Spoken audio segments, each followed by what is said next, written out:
The moment Isabel Rowan's champagne glass slipped from her fingers, shattering across the marble ballroom floor, every executive in Chicago held their breath. The woman who'd built empires with a single glare was about to fall, literally.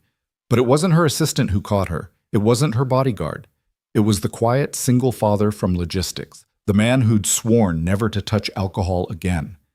And what happened next would change both their lives forever. Stay with me until the end and comment what city you're watching from. I want to see how far this story travels. The Crystal Ballroom of the Drake Hotel had seen its share of Chicago's elite, but tonight it practically trembled under the weight of so much concentrated power and ambition. Chandeliers dripped from the vaulted ceiling like frozen waterfalls, each crystal catching and fracturing the light into 1,000 dancing fragments. The November chill pressed against the floor-to-ceiling windows, but inside, the heat of 300 bodies dressed in their finest created a humid atmosphere thick with expensive perfume, aged whiskey, and barely concealed desperation. Ethan Cole stood at the periphery of it all, a shadow in a rented tuxedo that pulled slightly across his shoulders. He'd lost weight since his wife died, but apparently not enough to drop a size. His fingers wrapped around a glass of sparkling water with a twist of lime, the same drink he'd been nursing for the past 2 hours. To the casual observer, the glass might have contained champagne or vodka tonic. That was the point. That, at events like these, not drinking marked you as either recovering or self-righteous. And Ethan had learned years ago that it was easier to blend in than to explain. He'd been explaining for 5 years now. 5 years since Sarah. 5 years since a drunk driver had run a red light on a Tuesday afternoon and turned his world into before and after. 5 years of raising Maddie alone, of being both mother and father, of waking up at 2 a.m. to nightmares, hers and his own. "Mr. Cole, isn't it?" A voice cut through his reverie. Marcus Chen from accounting, already 3 drinks deep based on the gloss in his eyes. "Didn't expect to see you at one of these things. Logistics, right?" "That's right." Ethan managed a polite smile. The company was generous with invitations this year. Translation, they needed to fill seats. Marcus laughed too loudly, champagne sloshing dangerously close to the rim of his flute. "No offense, man, but this crowd, they measure your worth by your proximity to the throne. And our queen," he gestured grandly across the ballroom, "she who must be obeyed." Ethan didn't need to follow the gesture to know who Marcus meant. Everyone at Rowan Industries knew exactly where Isabel Rowan was at any given moment. Her presence was like a gravitational field, impossible to ignore. Even now, he could feel the subtle shift in the room's energy. The way conversations adjusted their volume and trajectory based on her movements through the crowd. He'd only met her twice. Once during his initial interview 3 years ago, a perfunctory 5 minutes where her assistant had done most of the talking while Isabel's ice-blue eyes had scanned his resume with the efficiency of a computer processing data. The second time had been in an elevator 6 months later. She'd stepped in at the executive floor, and for 37 seconds of descent, he'd stood ramrod straight while she'd made a phone call in what he was pretty sure was French, her voice sharp enough to cut glass, even in a language he didn't understand. Both times, he'd thought the same thing. This was a woman who'd learned to turn herself into a weapon. "Careful." Marcus was still talking, swaying slightly. "Don't stare too long. She's like Medusa. One look and you turn to stone.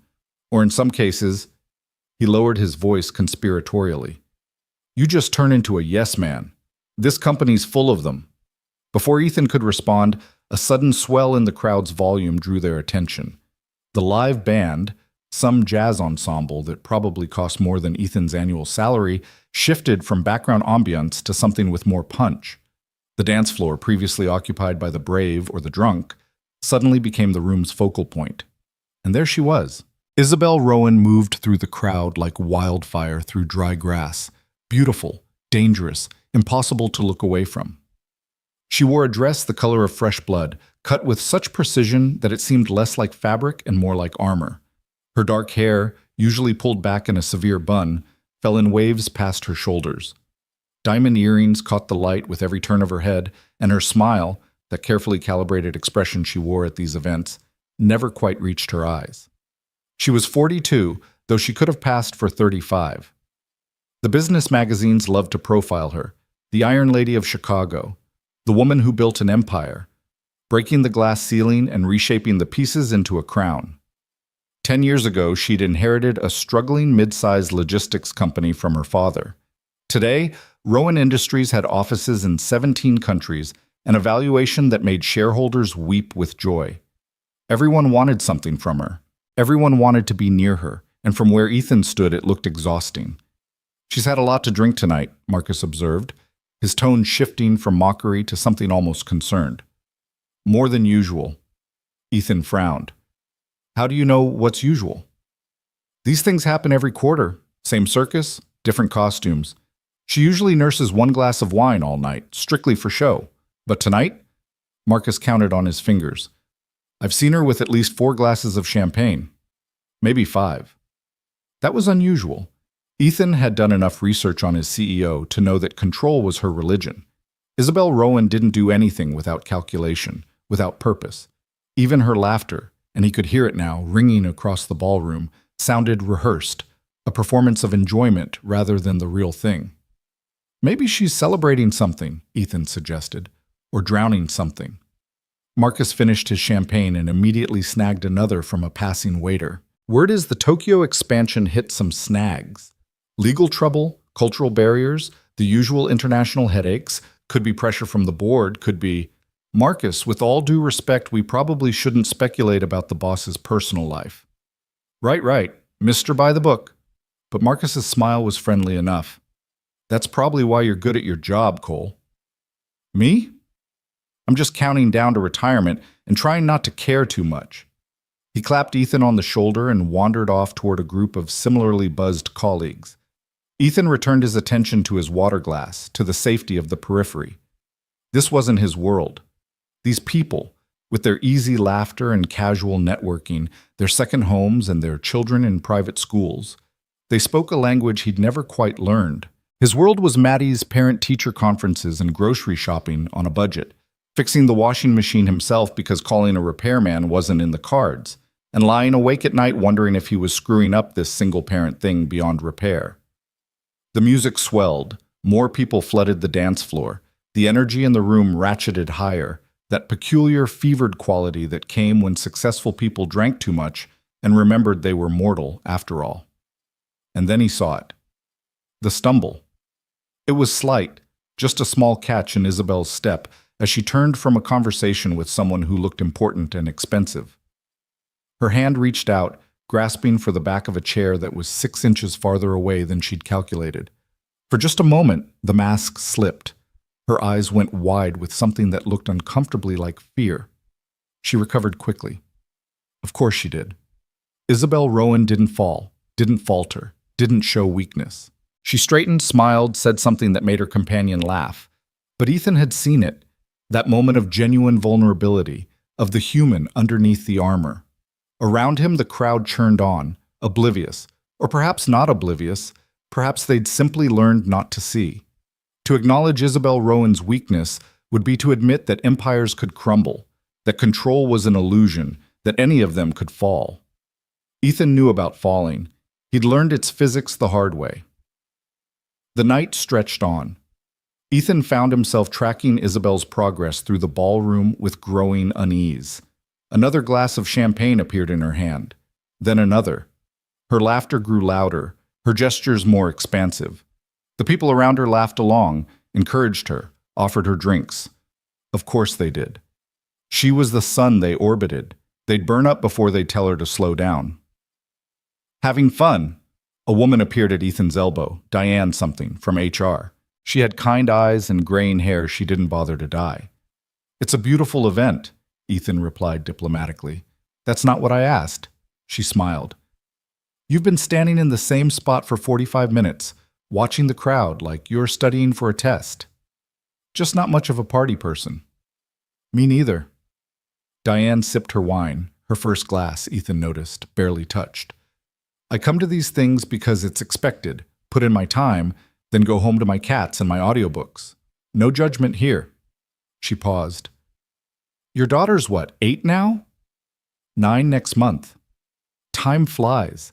I remember when you brought her to the holiday party 2 years ago. Sweet kid. She told me all about her science project on volcanoes. Ethan couldn't help but smile at the memory. She made the eruption too powerful, ended up with baking soda foam all over the kitchen ceiling. That's the best kind of science project. Diane's expression turned more serious. How are you both doing? Really doing? The question caught him off guard. People asked how he was doing all the time, but rarely did they seem to actually want the answer. We're okay. Good days and hard days, but we're figuring it out. Sarah was a wonderful woman. I didn't know her well, but I remember meeting her at a company picnic once. She made everyone feel like they mattered. Something tight formed in Ethan's chest. 5 years, and certain memories could still ambush him. Sarah at that picnic, 8 months pregnant with Maddie, laughing as she tried to hit a softball and nearly fell over backward. The way she'd looked at him, eyes bright with joy and mischief and love. Yeah, he managed. She did. The world needs more people like that. Diane touched his arm gently. People who see others, really see them. She glanced across the ballroom. Especially in places like this where everyone's so busy performing their success that they forget to be human. Before Ethan could respond, a commotion rippled through the crowd. Not loud, not dramatic, just a subtle shift in energy that made people turn and whisper. Near the ballroom's French doors leading to the balcony, Isabel Rowan had stopped walking.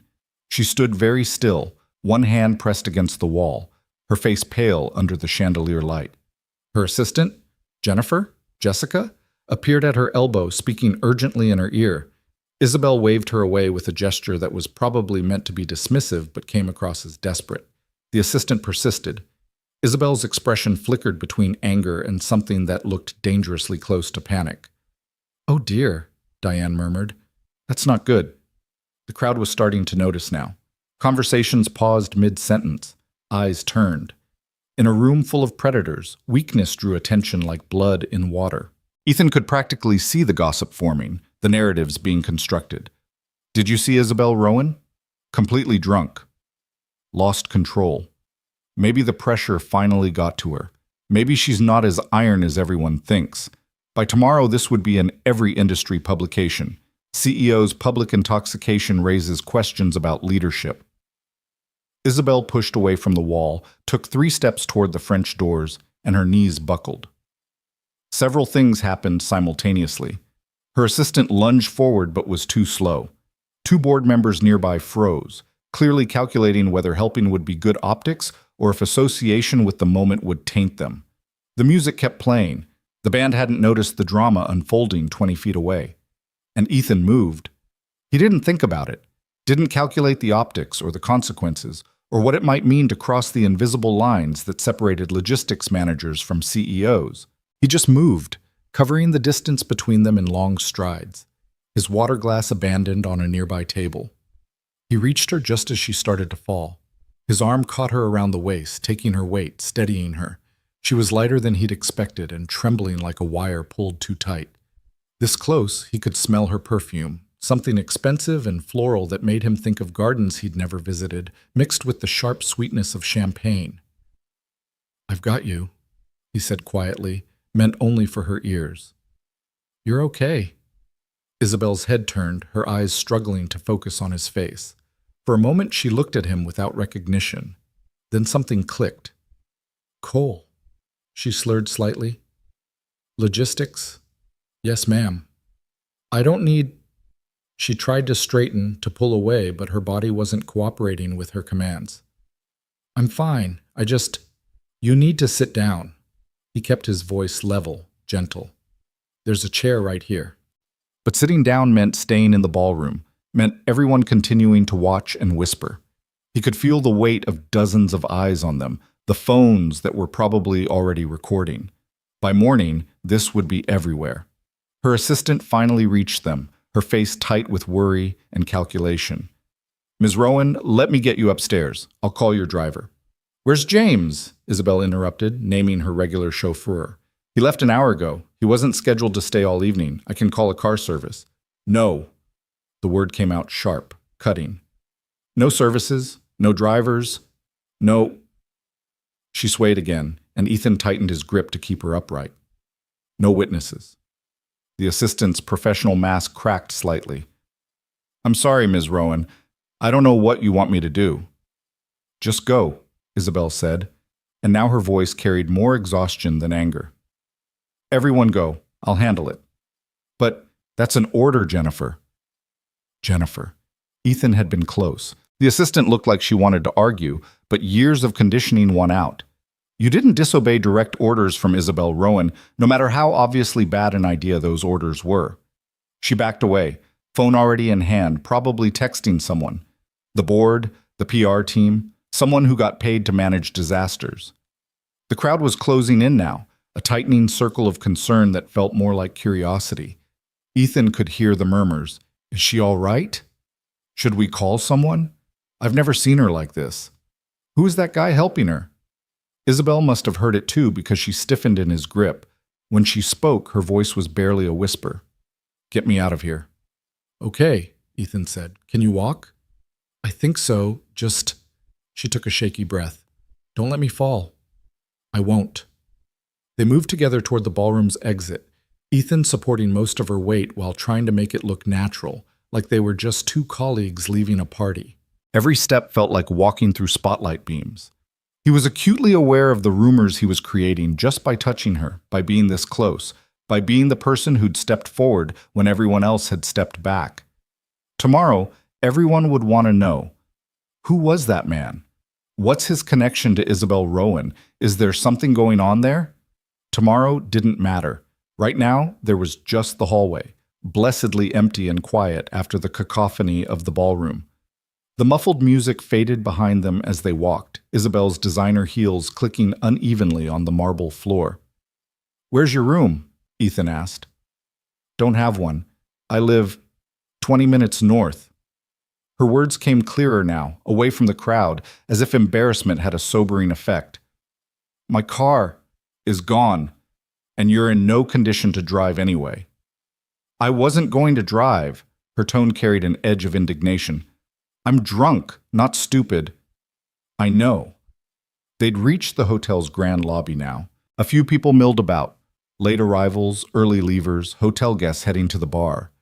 Ethan steered them toward a sitting area tucked behind a marble column, away from curious eyes. Sit here for a minute. Isabel sank into a leather armchair like her bones had turned to liquid.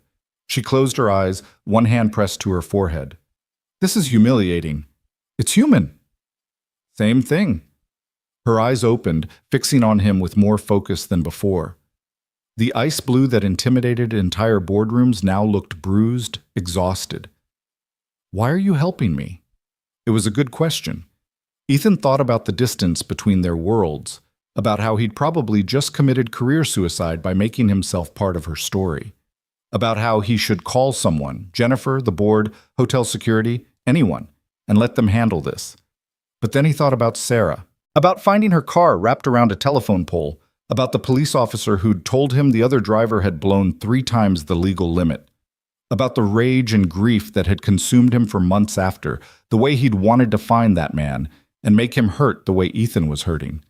He'd found him eventually, in prison, serving a 15-year sentence.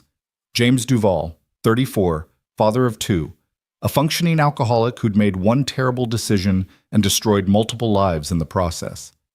Ethan had gotten permission to visit, had planned a whole speech about pain and loss and justice. But when he'd sat across from James Duval in that prison visiting room, he'd seen something he hadn't expected. Another broken human being, destroyed by guilt and consequences. His own children growing up without a father, his wife divorced and struggling, his entire life reduced to before and after.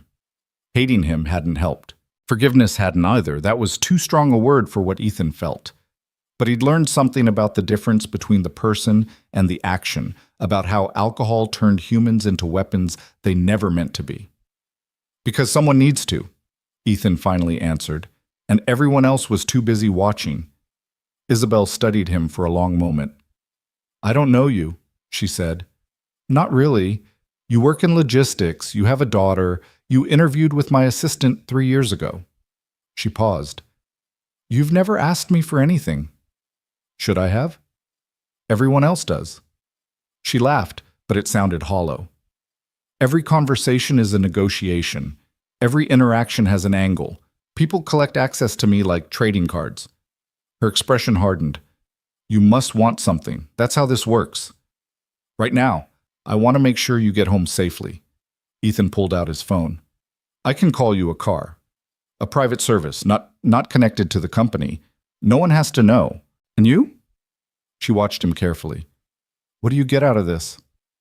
The satisfaction of not having to read a headline tomorrow about my CEO passed out in a hotel lobby. That surprised a real laugh out of her. Short and sharp, but genuine. Practical. I'm a logistics manager. Practical is kind of my thing. He started scrolling through car services, but Isabel reached out and touched his phone screen, stopping him. I don't trust strangers right now. She took a breath. I don't trust myself right now. My judgment is, she gestured vaguely, compromised. Okay. Ethan lowered his phone. What do you want to do? She looked at him again, and he had the unsettling feeling of being truly seen for the first time in years. Not as employee number 1847, not as the single dad in logistics who left every day at 5:30 sharp, not as a role or a function, just as a person. You don't drink, she said suddenly. I noticed. All night you had the same glass. Water. Water, he confirmed. Why? It wasn't something he advertised, but the question felt honest, not intrusive. Personal reasons. Lost someone to a drunk driver. Made a choice about what kind of person I wanted to be after that. Understanding flickered across her face, followed by something that might have been shame. And here I am, the cautionary tale. You're a person who had too much to drink at a party. That doesn't make you a cautionary tale, it makes you human. He pocketed his phone. My car's in the garage, I can drive you home. Straight there. No detours, no conversation if you don't want it. Just a safe ride home. Or I can wait here while you figure out another option. Your choice. Isabel was silent for a long time. In the background, hotel life hummed along. The ding of elevator bells, the murmur of conversation from the bar. Someone laughing too loud in the distance. Finally, she spoke. Why don't I feel like you're trying to leverage this? Because I'm not. Everyone leverages everything. Not everyone? Ethan stood, offering his hand. Come on, let's get you home. She took his hand, her palm warm and slightly damp against his, and let him help her up. They walked through the lobby, her steps steadier now but still requiring his support. No one stopped them. No one seemed to notice at all. In Chicago, even in a luxury hotel, two people leaving together was unremarkable.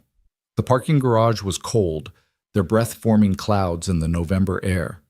Ethan's car sat in a far corner, a 10-year-old Honda Civic with a dent in the passenger door from where Maddie had accidentally swung it into a pole at the grocery store. It looked profoundly out of place next to the Mercedes and Teslas that filled the executive parking section. This is yours? Isabel's tone was carefully neutral. This is mine. He unlocked it, opening the passenger door for her. The interior was clean but worn. A booster seat in the back that Maddie had finally outgrown last year, but he hadn't removed. A pine air freshener hanging from the rearview mirror and a collection of Maddie's hairbands on the gear shift that he kept meaning to return to her. Isabel slid into the passenger seat, looking around the car's interior like an anthropologist studying an alien culture. When Ethan got in the driver's side, she was touching the air freshener, making it spin slowly. I haven't been in a car like this in 20 years, she said softly. Maybe longer. It gets me where I need to go. He started the engine. It turned over on the second try, which was actually good for the Civic. Address? She rattled off a street in Lincoln Park, one of Chicago's most expensive neighborhoods. Of course. Ethan pulled up the GPS on his phone, mounted on the dashboard with a cracked holder that Maddie had covered in stickers of stars and moons. They drove in silence for the first few minutes, leaving downtown's glittering towers behind for the quieter streets of residential Chicago. The city was beautiful at night, Ethan thought. The lakes stretched out to their left, dark and vast. Streetlights cast pools of amber light. Even in November, with winter pressing close, there was something magical about Chicago after dark. Thank you, Isabel said suddenly, for back there, for this, for not, she paused, for not making it worse. You don't need to thank me. Yes, I do. You put yourself at risk by helping me. By tomorrow, everyone at the company will know you drove me home. They'll speculate, they'll assume. Her voice carried a bitter edge. They'll probably decide we're having an affair. Ethan's hands tightened slightly on the wheel. Let them speculate. I did the right thing. That's all that matters. Is it? She turned in her seat to look at him, and he was grateful for the excuse of watching the road so he didn't have to meet her eyes. Ethan, can I call you Ethan? Yes, ma'am. Stop calling me ma'am. It makes me feel ancient. She laughed softly. Isabel, or Ms. Rowan, if you can't break the professional habit. But tonight, just Isabel. Okay, Isabel. The name felt strange in his mouth, intimate in a way that made him uncomfortable. You're going to face questions tomorrow, she continued. From HR, from your colleagues, maybe from the board. They're going to want to know what happened, what I said, whether I did anything inappropriate. They'll dig into your background, look for connections. Try to figure out your angle. I don't have an angle. I believe you, but they won't. She sighed. I'll make sure you're protected.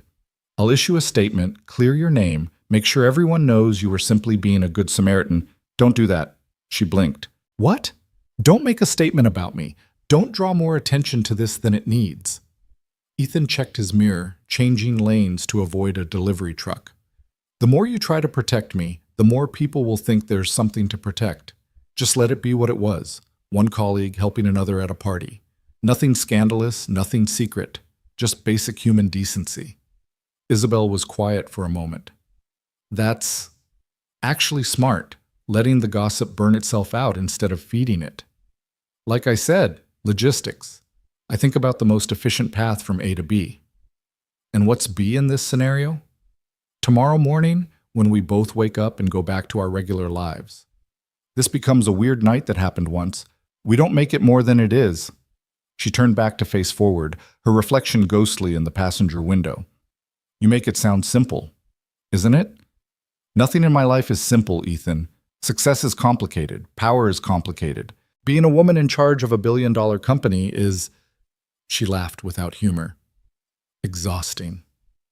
They drove past a late-night diner, its neon sign flickering. A couple stood outside, sharing a cigarette and laughing about something. Normal people, Ethan thought. People whose names wouldn't appear in business magazines, whose mistakes wouldn't make headlines. People who could get drunk at a party and stumble home without it threatening their entire empire. Can I ask you something? Ethan kept his voice gentle. And you can tell me to shut up if it's out of line. Go ahead. Tonight wasn't just about celebrating, was it? Isabel was silent for so long that Ethan thought she might not answer. Then, I finalized my divorce papers today. The words hung in the air between them. Ethan didn't know what to say. He knew she'd been married. There had been photos in business magazines from years ago, a tall man with silver hair and a practiced smile. But he hadn't realized. I didn't know you were going through that, he finally said. I'm sorry. Don't be. It's been over for 3 years. We just couldn't agree on how to divide the assets, who got what pieces of the life we'd built together. Her voice was flat, emotionless. Robert wanted the house in Aspen. I wanted him to disappear. We compromised. He got Aspen, and I got to never see him again. Divorce is hard. The understatement of the century, but what else could he say? Marriage was harder. She tilted her head back against the seat. Everyone told me not to marry him. He was a consultant, charming, brilliant at first, but fundamentally empty. My father said he was marrying the company, not me. Turns out Dad was right. How long were you together? 12 years married, 15 together. For most of it, I thought we had something real. Then the company started really taking off, and I realized he'd been playing a part. The supportive husband, the proud partner. But when I actually needed support, when the pressure got bad, she trailed off. He found support elsewhere, multiple elsewheres. Ethan didn't respond immediately. What could he say? That he was sorry? That betrayal hurt in ways that never fully healed? He knew that already. Different kind of loss than his, but loss all the same. The papers were supposed to be finalized last month, Isabel continued, but his lawyers kept stalling, finding new clauses to negotiate, new assets to fight over. Today, my lawyer called and said it was done. Final. Over. And I thought I'd feel relieved. She laughed bitterly. I just felt empty.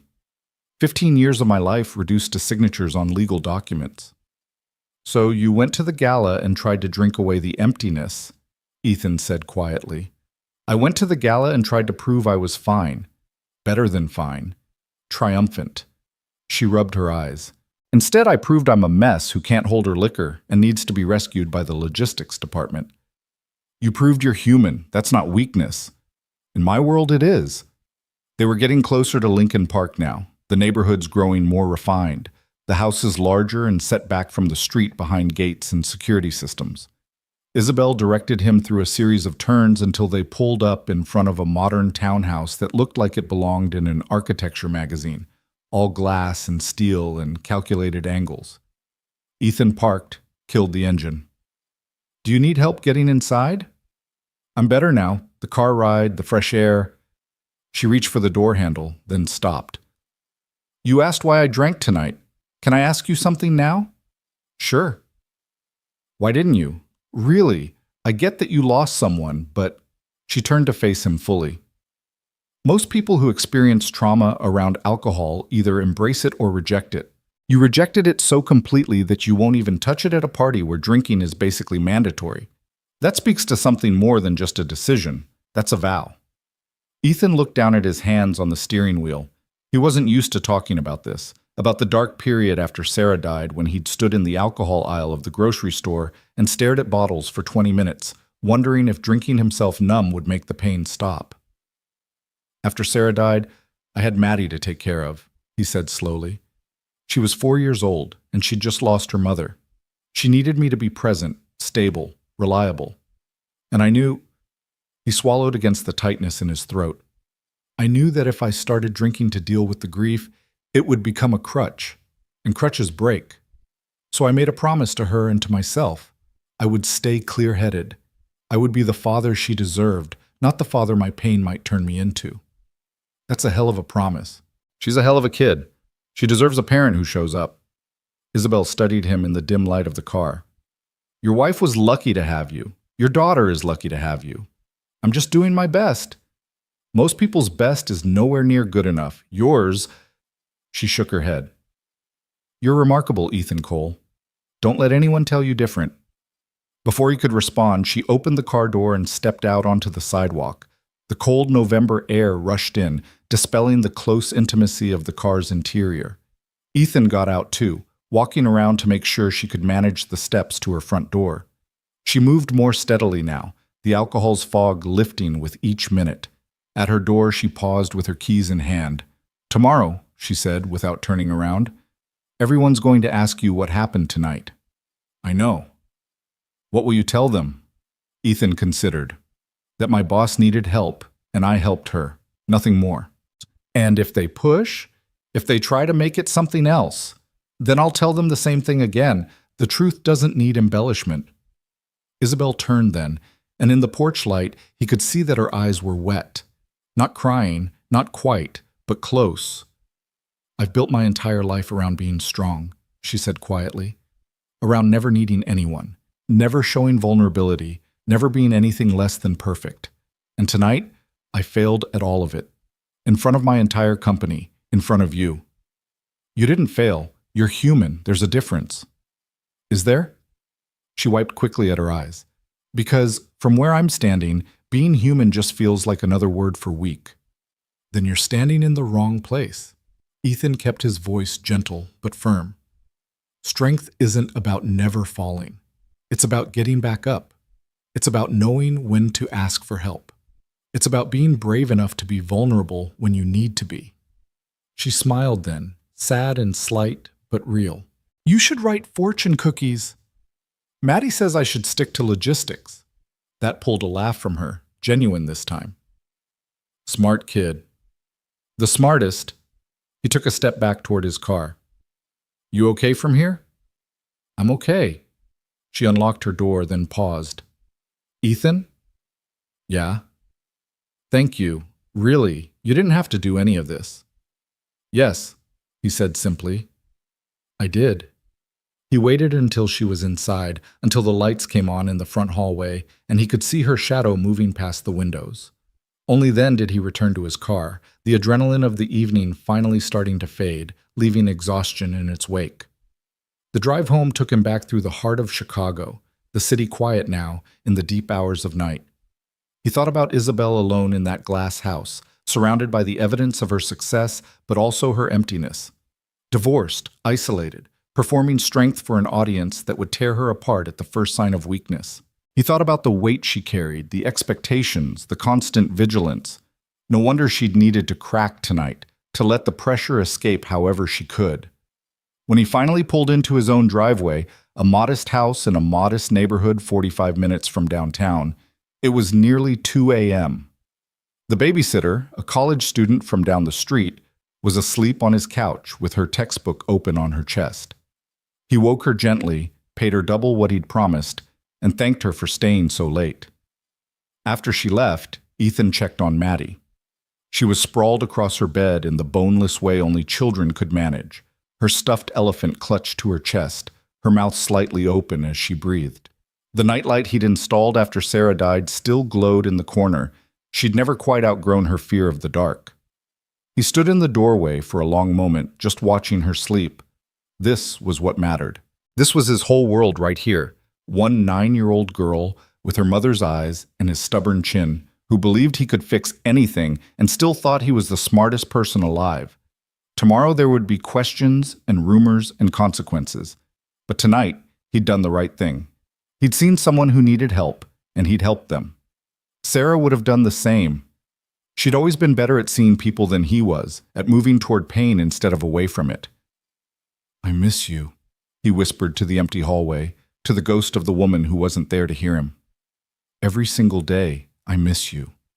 Maddie stirred in her sleep, mumbled something unintelligible, and rolled over. The stuffed elephant fell to the floor. Ethan picked it up gently, tucked it back beside her, and kissed her forehead. Then he retreated to his own room, exhausted but too wired to sleep. He changed out of the rented tuxedo, hung it carefully for return, and sat on the edge of his bed in the darkness. His phone buzzed. A text from an unknown number. "Got your number from the company directory. Hope that's not creepy. Just wanted to say thank you again. You're a good person, Ethan Cole. The world needs more of those. IR." He stared at the message for a long time. Then he typed, "You're welcome, get some rest. Tomorrow's a new day." Her response came almost immediately. "Is it?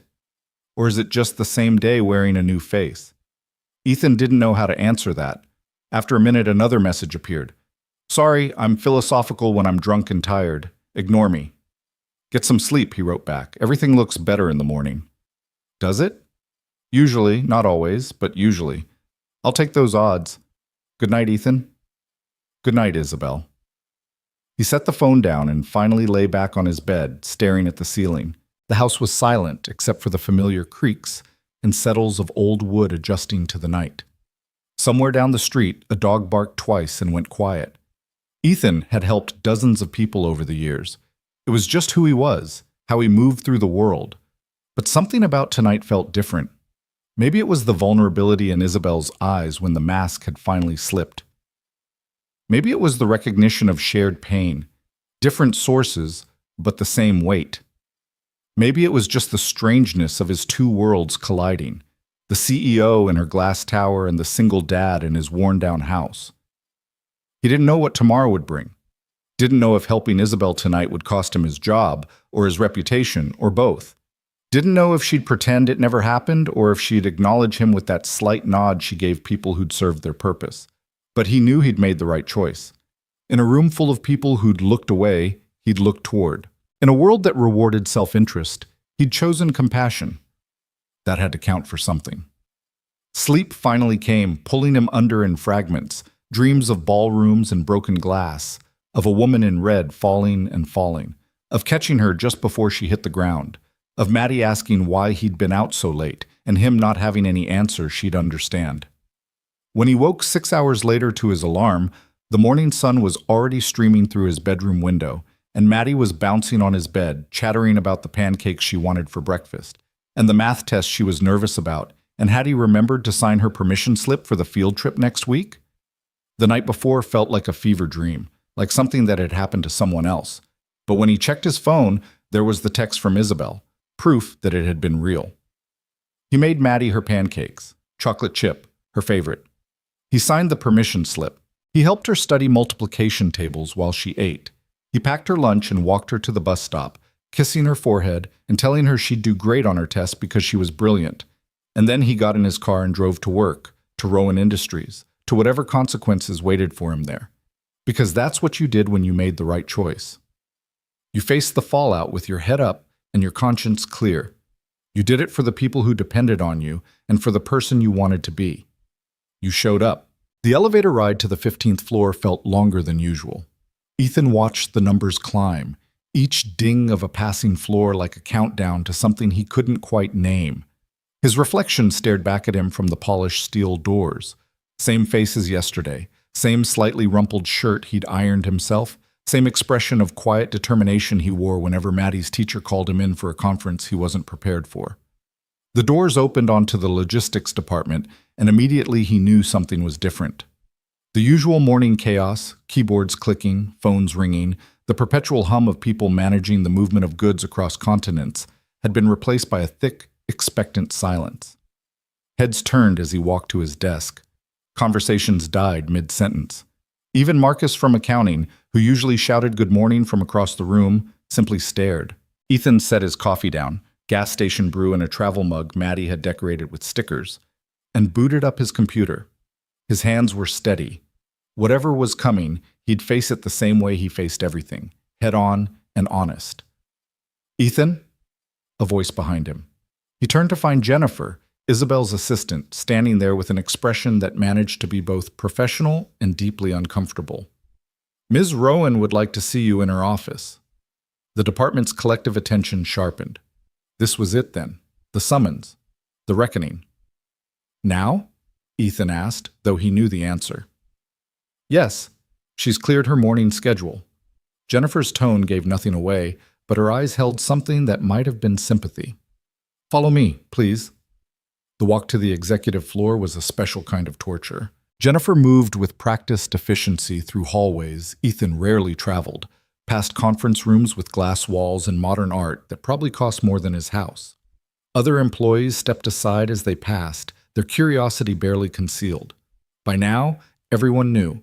The logistics manager who'd driven the CEO home, the single father who'd somehow ended up in the center of what would undoubtedly become this quarter's juiciest piece of office gossip. They reached Isabel's office, a corner suite with floor-to-ceiling windows overlooking Lake Michigan, the city sprawling out like a concrete promise in every direction. Jennifer knocked once and opened the door without waiting for a response. "Mr. Cole is here," she announced. "Thank you, Jennifer. Hold my calls." Isabel's voice carried that clipped authority Ethan recognized from every company-wide meeting, every quarterly report. The voice that brokered international deals and commanded boardrooms. Jennifer closed the door behind him, and suddenly Ethan was alone with Isabel Rowan for the first time since he dropped her off at her doorstep 8 hours ago. She stood by the windows, her back to him, silhouetted against the morning light. She wore a charcoal suit that probably cost more than his monthly mortgage payment, her dark hair pulled back in its usual severe bun. From this angle, she looked exactly like the woman everyone feared, powerful, untouchable, carved from ice and ambition. Then she turned, and Ethan saw the exhaustion in her eyes. "Thank you for coming," she said, gesturing to one of the leather chairs facing her desk. "Please sit." Ethan sat, suddenly aware of how his department store khakis and wrinkled shirt looked in this space designed for power. Isabel moved to her desk but didn't sit. Instead, she stood behind her chair, gripping its back with both hands like she needed the support. "I suppose you've noticed the attention this morning," she began. "Hard to miss." "Yes." "Well," she took a breath, "I want to address what happened last night. First, to reiterate my gratitude. You helped me when you had no obligation to, when doing so put you in an uncomfortable position professionally. That was—" She paused, searching for words. "That was extraordinarily kind. You already thanked me, last night and in your text. I know, but I wanted to say it again, here, in daylight, when I'm sober and clear-headed and can mean it properly. Her fingers tightened on the chair. Second, I want you to know that your position here is secure. More than secure. I've already spoken with HR to make it clear that you acted as a good Samaritan, nothing more. There will be no negative consequences to your employment, your advancement opportunities, or your reputation within this company. I appreciate that, but please let me finish. She held up one hand. I know what this place is like. I know how quickly rumors spread, how people love to create narratives where none exist. By the end of today, there will be a dozen theories about who you are to me, what happened last night, what favors you might have extracted in exchange for your discretion. Her expression hardened. I won't let that happen. You deserve better. Ethan leaned back in his chair, studying her. The exhaustion was still there, lurking beneath the professional mask, but so was something else. Determination, maybe even defiance. What are you planning to do? He asked carefully. I'm sending a company-wide email this afternoon, briefly addressing last night's events. Nothing dramatic, nothing that will fuel more gossip, just a simple acknowledgement that I overindulged at a company function and that you assisted me home safely. Professional courtesy between colleagues, end of story. That's a mistake. Isabel blinked. Excuse me? Making an official statement draws more attention, not less. Right now it's just gossip. People speculating, making up stories, but nothing concrete. The minute you send that email, you make it real. You make it important. You give it weight. Ethan met her gaze steadily. You told me last night that you've built your life around being strong, around never showing vulnerability. Sending that email is an admission that something happened worth addressing. It's a crack in the armor. She was quiet for a long moment, her expression unreadable. Then, slowly, she came around the desk and sat in the chair next to his instead of behind the desk. The gesture felt significant, a subtle shift from boss and employee to something more equal. So what would you suggest? She asked. Nothing. Let people talk. Let them speculate. In a week, something else will happen. Someone will get promoted. Someone will mess up a major account. The stock will spike or drop, and everyone will move on to that. But if you make a statement, you're telling everyone that this matters, that it affected you, that it's worth discussing. He paused. You can't control what people think, but you can control whether you give their thoughts power.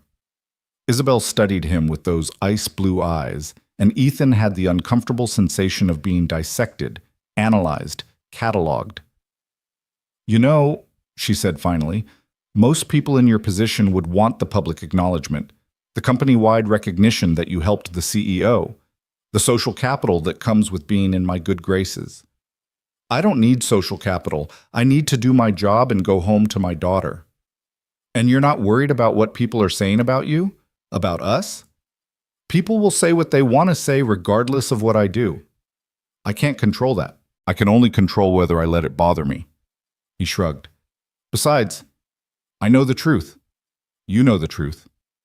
That's enough. Something shifted in Isabel's expression, a softening, a crack in the professional veneer. You really believe that? I have to. Otherwise, I'd spend my entire life worried about other people's opinions, and I don't have that kind of energy to spare. She laughed softly, without humor. I wish I had that luxury. In my position, other people's opinions can make or break billion-dollar deals. Perception is everything. Is it? Or is that just what you've been told? Ethan leaned forward slightly. Last night, you were the most human I've ever seen you. Vulnerable, exhausted, real. And you know what? You didn't seem any less capable or intelligent or worthy of respect. You just seemed like a person dealing with a hard day. A person who got blackout drunk at a company function? Isabel countered, but there was no bite in her words. A person who had finalized her divorce papers after a 15-year marriage and needed a release. He kept his voice gentle. There's a difference between making a mistake and being a mistake. You did the former. You're not the latter. Isabel looked away, toward the windows and the lake beyond. My father used to say that the moment you show weakness, you've already lost. That leadership is about maintaining the illusion of invincibility because the second people see you bleed, they'll go for the throat. Your father sounds like he was lonely. He was brilliant. He built this company from nothing. And was he happy? The question hung between them. Isabel's jaw tightened. He was successful. That's not what I asked. No, she admitted quietly. He wasn't happy. He died alone in his office at 67, having pushed away everyone who ever cared about him in service of being strong enough, tough enough, unbreakable enough. She turned back to Ethan. And I've spent the last 10 years becoming exactly like him. You don't have to be. Don't I? Her laugh was bitter. I'm 42 years old, divorced, running a company where everyone is either afraid of me or trying to use me. I've optimized my entire life for success, and the result is, she gestured vaguely at the opulent office, the view, the empire. This, power without purpose, achievement without connection, success that tastes like ash. Ethan didn't respond immediately. He thought about Sarah, about how she'd always said that life was meant to be felt, not just accomplished. How she'd drag him away from work emails to watch Maddie play in the sprinklers. How she'd insist on family dinners, even when they were both exhausted. How she'd understood instinctively that joy was a practice, not a destination. After my wife died, he said slowly, I spent about 6 months just going through the motions. Getting up, taking care of Maddie, going to work, coming home, collapsing. I was functional, but I wasn't alive. I was just existing, surviving. He met Isabel's gaze. One day Maddie asked me why I never smiled anymore. She was 5 years old, and she could see what I'd been trying to hide, that I'd given up on anything beyond just making it through each day. What did you tell her? The truth, that I was sad, and sometimes sad people forget how to smile. And she said, he smiled at the memory. She said, that's okay, Daddy. I'll smile enough for both of us until you remember how. He paused. That's when I realized that surviving wasn't enough, that I owed it to her, and to Sarah's memory, and to myself to figure out how to actually live again. Not just go through the motions, but to find meaning, connection, joy, even in the middle of grief. And did you figure it out? Some days. Other days I'm still learning, but the point is, I'm trying. I'm not just optimizing for survival anymore. Isabel was quiet, her expression distant. Then, I don't remember the last time someone spoke to me like this. Like I'm a person, not a position. Maybe you need to spend time with different people. Maybe I need to be a different person. Or maybe you just need to stop pretending to be what everyone expects and start being who you actually are. She looked at him then, really looked at him, and Ethan saw something vulnerable and frightened in her eyes. What if I don't know who that is anymore? What if I've been performing for so long that there's nothing real left underneath? There's always something real underneath. You just have to be brave enough to look. A knock at the door interrupted them. Jennifer's voice came through. Ms. Rowan, the board meeting starts in 15 minutes. Isabel's expression shifted instantly, the vulnerability disappearing behind the professional mask. Thank you, Jennifer. I'll be there shortly. She stood, smoothing her suit. I should let you get back to work. Ethan stood as well. For what it's worth, I think you're better than you give yourself credit for. Last night, when everything fell apart, you didn't lash out or blame anyone. You just let yourself be human for a minute. That takes courage. Or stupidity. Sometimes they're the same thing. He moved toward the door, then paused. Are you going to be okay? The question seemed to surprise her. Yes, I'm fine. I'm always fine. That's not what I asked. She met his gaze, and for just a moment the mask slipped again. I don't know, she admitted, but I'll figure it out. I always do. If you need... He stopped himself, recognizing the absurdity of what he'd been about to say. If you need anything. As if a logistics manager could offer anything of value to the CEO of a billion-dollar company. Never mind. Have a good meeting. He left before she could respond, before he could say anything else that blurred the lines that should exist between their worlds. Jennifer was waiting outside, her expression carefully neutral as she escorted him back to the elevator. The ride down to the 15th floor felt different than the ride up. Lighter somehow, as if he had discharged some obligation he hadn't known he was carrying. When the doors opened, he stepped out into a department that was no longer silent but buzzing with activity, people pretending they hadn't been waiting for his return. Marcus appeared at his elbow almost immediately. So, what happened? Are you fired? Promoted? Did she threaten you? Bribe you? None of the above. She thanked me, we talked, and now we both go back to work. Ethan sat at his desk and woke his computer. Exciting, right? That's it? That's all you're giving me? That's all there is to give. Marcus stared at him for a long moment, then laughed. You're either the most boring person I've ever met, or the best liar. I can't figure out which. I'm a single father with a 9-year-old daughter and a mortgage. Boring is kind of my brand. But Marcus wasn't wrong about the lying part, because Ethan hadn't told him about the vulnerability in Isabel's eyes, the admission that she didn't know who she was anymore, the way she'd sat beside him instead of behind her desk. Those moments felt private, sacred even. Not secrets exactly, but truths that belonged only to the two people who'd shared them. The rest of the day passed in relative normalcy. Work piled up, supply chain issues with a shipment stuck in customs, a new client demanding impossible timelines, the usual chaos of moving goods around the world. Ethan buried himself in spreadsheets and logistics software, in the comfortable problems that had clear solutions. But his phone buzzed periodically with texts from colleagues, some concerned, some curious, some blatantly fishing for gossip.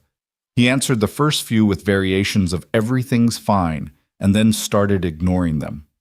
Let them wonder. Let them create their narratives. He had work to do. At 5:30, he shut down his computer and headed for the parking garage. In the elevator, he found himself sharing the space with two women from marketing, both of whom fell silent when he entered and then burst into whispered conversation the moment he exited. He caught fragments. Can you believe? And I heard she was completely. And do you think they're... Before the doors closed behind him. His phone rang as he reached his car. Unknown number. He almost didn't answer, but something made him hit accept. Mr. Cole? A man's voice, smooth and professional. This is David Wright from the Tribune's business section. I was hoping I could ask you a few questions about last night's... Ethan hung up. A reporter. Of course. He should have expected this. Should have prepared for the reality that helping Isabel wouldn't just create internal gossip, but external scrutiny. By tomorrow, there might be articles. Speculation about his relationship with the CEO. Questions about favoritism or impropriety. Journalists digging into his background looking for angles and connections. The thought made him tired. Not worried. He knew the truth, knew he'd done nothing wrong, just tired. This was the cost of stepping forward, of being the person who helped instead of looking away. Visibility, scrutiny, questions he didn't want to answer. His phone buzzed again. Another unknown number. He declined the call, then another, then another. Finally, he turned off his phone entirely and drove home in blessed silence. Maddie was already there when he arrived, courtesy of the neighbor who watched her after school until Ethan got home. She was sprawled on the living room floor with her math homework, pencil stuck behind her ear, tongue poking out in concentration the way Sarah's used to when she was focused. Hey, baby girl. Ethan dropped his keys in the bowl by the door. How was your day? Fine. Mrs. Patterson gave us too much homework. Maddie didn't look up from her worksheet. And Emma said her mom said you're famous now. Are you famous? Ethan's heart sank. Of course the gossip would reach Maddie's school. Emma's mother worked in finance, probably knew someone who knew someone at Rowan Industries. Not famous, just something happened at work and some people are talking about it. What happened? Now Maddie did look up, her eyes, Sarah's eyes, bright with curiosity. I helped someone who needed help, that's all. And that made you famous? It made some people curious. But it'll blow over. Everything blows over eventually. Maddie studied him with the uncanny perception children sometimes had, the ability to sense when adults were simplifying truths. Emma's mom said you helped a lady, an important lady. My boss needed a ride home. I gave her one. That's nice. You're good at helping people. Maddie returned to her homework, the topic apparently settled in her mind. Can we have tacos for dinner? Absolutely. Go wash your hands. While Maddie ran upstairs, Ethan stood in his kitchen. The kitchen where Sarah had taught him to cook, where they'd danced to old Motown songs while dinner burned on the stove, where they'd planned their future over glasses of wine and dreams bigger than this modest house could hold, and let himself feel the weight of the day. His phone, still powered off in his pocket, felt like a live grenade. When he turned it back on, there would be more calls from reporters, more texts from colleagues, maybe even messages from Isabel. The world would come rushing back in with all its noise and expectations and judgments. But right now there was just the sound of Maddie humming upstairs, the familiar comfort of his home, the simple task of making dinner for his daughter. This was real. This was what mattered. Everything else was just noise. He was browning the ground beef when his phone finally powered on and immediately erupted with notifications. 17 missed calls, 23 text messages, 3 voicemails. Ethan scrolled through them quickly, deleting the obvious spam and reporter requests, scanning the rest for anything urgent. Most were from coworkers, variations on, "Are you okay?" and "What's the real story?" and "Call me when you can." Nothing urgent, nothing that couldn't wait. But there, near the bottom of the list, was a message from Isabel. Just one, sent 2 hours ago. "I didn't send the email. You were right. Thank you for the advice, and thank you for this morning. It helped more than you know." Ethan stared at the message for a long moment. Then he typed, "You're welcome. Hope the board meeting went well." Her response came almost immediately, as if she'd been waiting, as well as they ever do. "Everyone asked about last night, of course. I gave them the same answer I gave you this morning. A colleague helped me home. Nothing scandalous. Moving on. And they accepted that? Not gracefully, but yes. Though I suspect your phone has been ringing off the hook with reporters. A few calls. I didn't answer. Smart. I've authorized our PR team to handle any media inquiries. They'll give a standard statement. Ms. Rowan had too much to drink at a company event. An employee assisted her home safely. We appreciate his professionalism. No further comment." That works.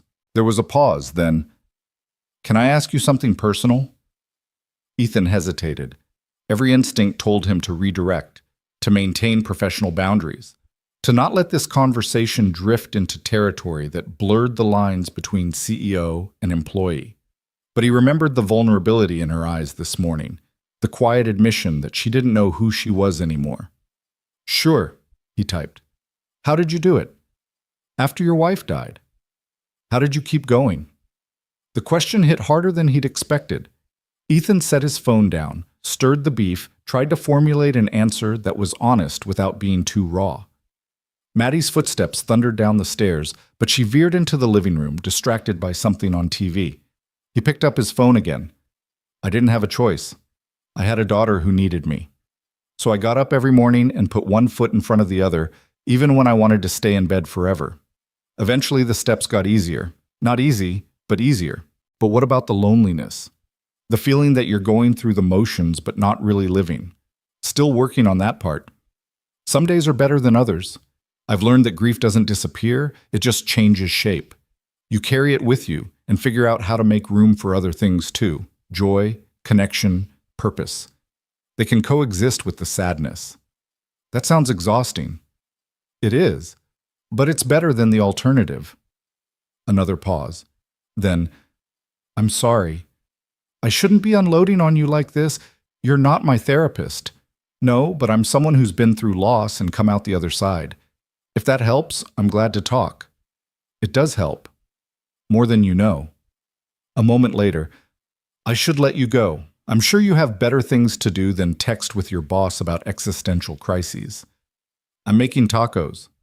Maddie's homework is done. I've got a few minutes. Tacos sound nice. I can't remember the last time I had tacos. Probably some overpriced restaurant version with truffle oil and microgreens that cost $40 a plate." Ethan smiled despite himself. "These are ground beef, store-brand shells, and whatever toppings are on sale, probably $5 total. But Maddie says they're the best tacos in Chicago." I believe her. Kids don't lie about food. No, they don't. He could see her typing, then stopping, then typing again. Finally, "Thank you, Ethan.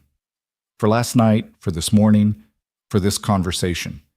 You've been unexpectedly kind in a world where kindness is rare. Just being human. You should try it sometime. Maybe I will." Then, "Good night." "Good night." Ethan set his phone aside and called Maddie for dinner. They ate at the kitchen table, the TV off, just the two of them sharing the day's stories. Maddie talked about Emma's new puppy and the spelling test on Friday, and how her friend Lucas had gotten in trouble for putting a frog in the teacher's desk. Normal things, kid things, the beautiful mundane moments that made up a life. After dinner, they did dishes together, Maddie washing, Ethan drying, both of them singing along badly to the radio. Then homework review, bath time, the nightly negotiation about whether she really needed to brush her teeth for the full 2 minutes or if 90 seconds was close enough. Finally, bedtime. Ethan sat on the edge of Maddie's bed while she arranged her stuffed animals in their precise configuration. Elephant closest, then the bear Sarah had given her before she was born, then the collection of smaller creatures that had accumulated over 9 years of birthdays and holidays. "Daddy?" Maddie's voice was soft, sleepy. "Are you in trouble? From helping that lady?" "No, baby, I'm not in trouble." Emma's mom sounded like you might be in trouble. Emma's mom doesn't know the whole story, but I promise, everything's fine. I helped someone, just like you'd help a friend who fell on the playground. That's what good people do. Maddie considered this. Is the lady nice? She's... Ethan paused, thinking about Isabel's exhaustion, her vulnerability, the admission that she'd built a life that left her feeling empty. She's doing her best, just like everybody else.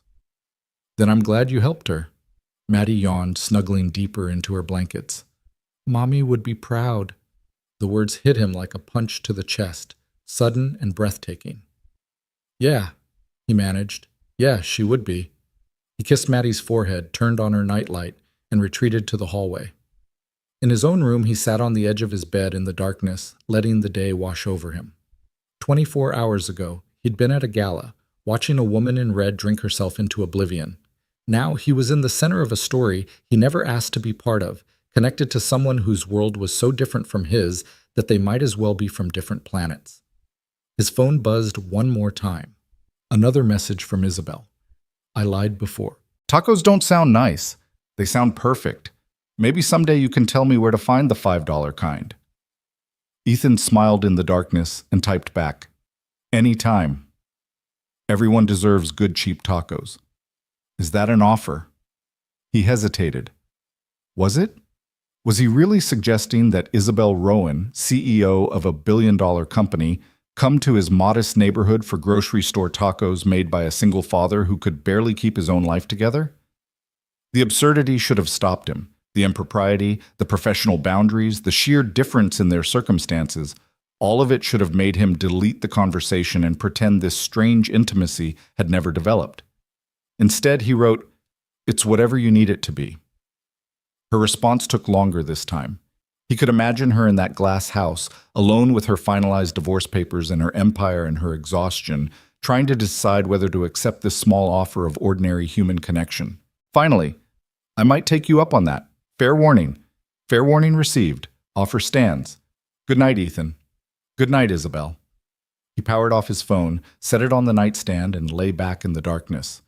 Outside, Chicago hummed with its nighttime symphony, distant sirens, the rumble of the L train, the city that never quite slept. Inside, his house settled into silence. Just him and his sleeping daughter and the ghost of his wife who taught him that kindness was never wasted, even when it cost you. Tomorrow, there would be more questions, more scrutiny, more careful navigation of the impossible space between who he was and who Isabel needed him to be. But tonight, he'd offered tacos to a woman who'd forgotten what it felt like to be treated like a regular human being, and she'd almost accepted. That felt like progress. Small, strange, and probably inadvisable, but progress nonetheless. Sleep came in fragments that night, punctuated by dreams of ballrooms and glass houses, and a woman's voice asking him how he kept going when the world demanded more than he had to give. When Ethan's alarm dragged him back to consciousness at 6 a.m., he felt like he'd run a marathon in his sleep. The morning routine was the same as always. Wake Maddie, make breakfast, pack lunch. The familiar choreography of single parenthood that left no room for existential contemplation. But when he checked his phone while Maddie brushed her teeth, he found 3 more messages from reporters and a company-wide email from HR reminding all employees that discussing company matters with external media was grounds for termination. So it had begun. The circling of wagons, the corporate machinery grinding into protective mode. Ethan deleted the reporter messages without reading them and pocketed his phone just as Maddie appeared, backpack slung over one shoulder, her hair in a ponytail he'd managed to make only slightly crooked. "You look tired, Daddy," she observed with the blunt honesty of 9-year-olds everywhere. "Just didn't sleep well." "I'm fine." "Are you sure?" Because Emma's mom said, "Baby, I need you to do me a favor." Ethan knelt down to her level, his hands on her shoulders. "Whatever Emma or her mom or anyone else says about me at school, I need you to just smile and say your dad is fine and change the subject. Can you do that?" Maddie's eyes went wide with a seriousness that made her look suddenly older. "Is something bad happening?" "No, but sometimes grown-ups like to talk about things that aren't their business, and it's easier to just not engage. That's a fancy word for, I know what engage means. We learned it in vocabulary." She chewed her lip, a nervous habit she'd inherited from Sarah. "Are people being mean to you?" "Not mean, just curious, and curiosity isn't bad, but it can be exhausting to deal with." "Okay." She hugged him suddenly fiercely, her small arms tight around his neck. "I love you, Daddy. Even if you're famous now." He laughed despite himself. "I love you too. And I'm not famous, I promise." The drive to school was quiet, Maddie humming along to the radio while Ethan navigated the morning traffic. When he pulled up to the drop-off zone, she kissed his cheek and bounded out, all childish energy and uncomplicated joy. He watched her disappear into the building, her backpack nearly as big as she was, and felt the familiar ache of watching her grow up without Sarah there to see it. Then he turned toward downtown, toward Rowan Industries, toward whatever awaited him on day 2 of being the man who'd driven Isabel Rowan home. The parking garage felt different somehow, as if even the concrete and steel had absorbed the gossip and were judging him. Ethan parked in his usual spot, 3rd level, northwest corner, where the overhead light flickered and the concrete pillar had a crack shaped like a lightning bolt, and sat for a moment, gathering himself. His phone buzzed. A text from Marcus. "Heads up, Jenkins from Executive Relations was asking about you this morning. Not sure what he wants, but figured you should know." Ethan typed back, "Thanks for the warning. Jenkins." That was interesting. Executive Relations handled sensitive matters, investigations, disputes, anything that might become a legal problem. Either Isabel had flagged something proactively to protect herself, or someone on the board was digging deeper than simple curiosity warranted. He pocketed his phone and headed inside, where the elevator ride felt like descending into a coliseum. When the doors opened on the 15th floor, the atmosphere was different than yesterday, less shocked silence, more pointed whispering. People had processed the initial surprise and moved on to speculation and judgment. Ethan made it halfway to his desk before a man in an expensive suit intercepted him. Late 50s, silver hair, the kind of practiced smile that never reached the eyes. "Mr. Cole, Richard Jenkins, Executive Relations, do you have a moment?" It wasn't really a question. "Of course." "Wonderful. There's a conference room just down the hall. This won't take long." The conference room was small, windowless, deliberately neutral in the way spaces designed for difficult conversations always were. Jenkins gestured for Ethan to sit, then closed the door with a soft click that felt ominous. "I want to start by saying this isn't an investigation," Jenkins began, settling into his chair with the casual authority of someone used to making people nervous. "We're simply doing our due diligence in light of recent events. Standard protocol when there's close contact between executive leadership and other employees." "I understand." Ethan kept his voice level, his posture relaxed. He'd done nothing wrong, and he wasn't going to act like he had. "Good, good. So, in your own words, can you walk me through what happened Monday night?" Ethan had expected this question, had rehearsed the answer in his head during the drive. "I attended the company gala at the Drake Hotel. Around midnight, I noticed Ms. Rowan seemed unsteady. Her driver had already left for the evening, and she appeared to need assistance getting home safely. I offered to drive her, she accepted, and I drove her directly to her residence. She went inside, I went home. That's the entire story." Jenkins smiled that empty smile. "And during the drive, did she say anything of a personal nature? Discuss company matters? Make any requests or offers?" "She mentioned finalizing her divorce. I expressed condolences. That was the extent of the personal conversation." "Nothing about company operations? Personnel decisions? Strategic planning? Nothing. And she didn't offer you any kind of compensation or consideration for your assistance? Ethan met Jenkins' gaze steadily. She said, "Thank you, that's all."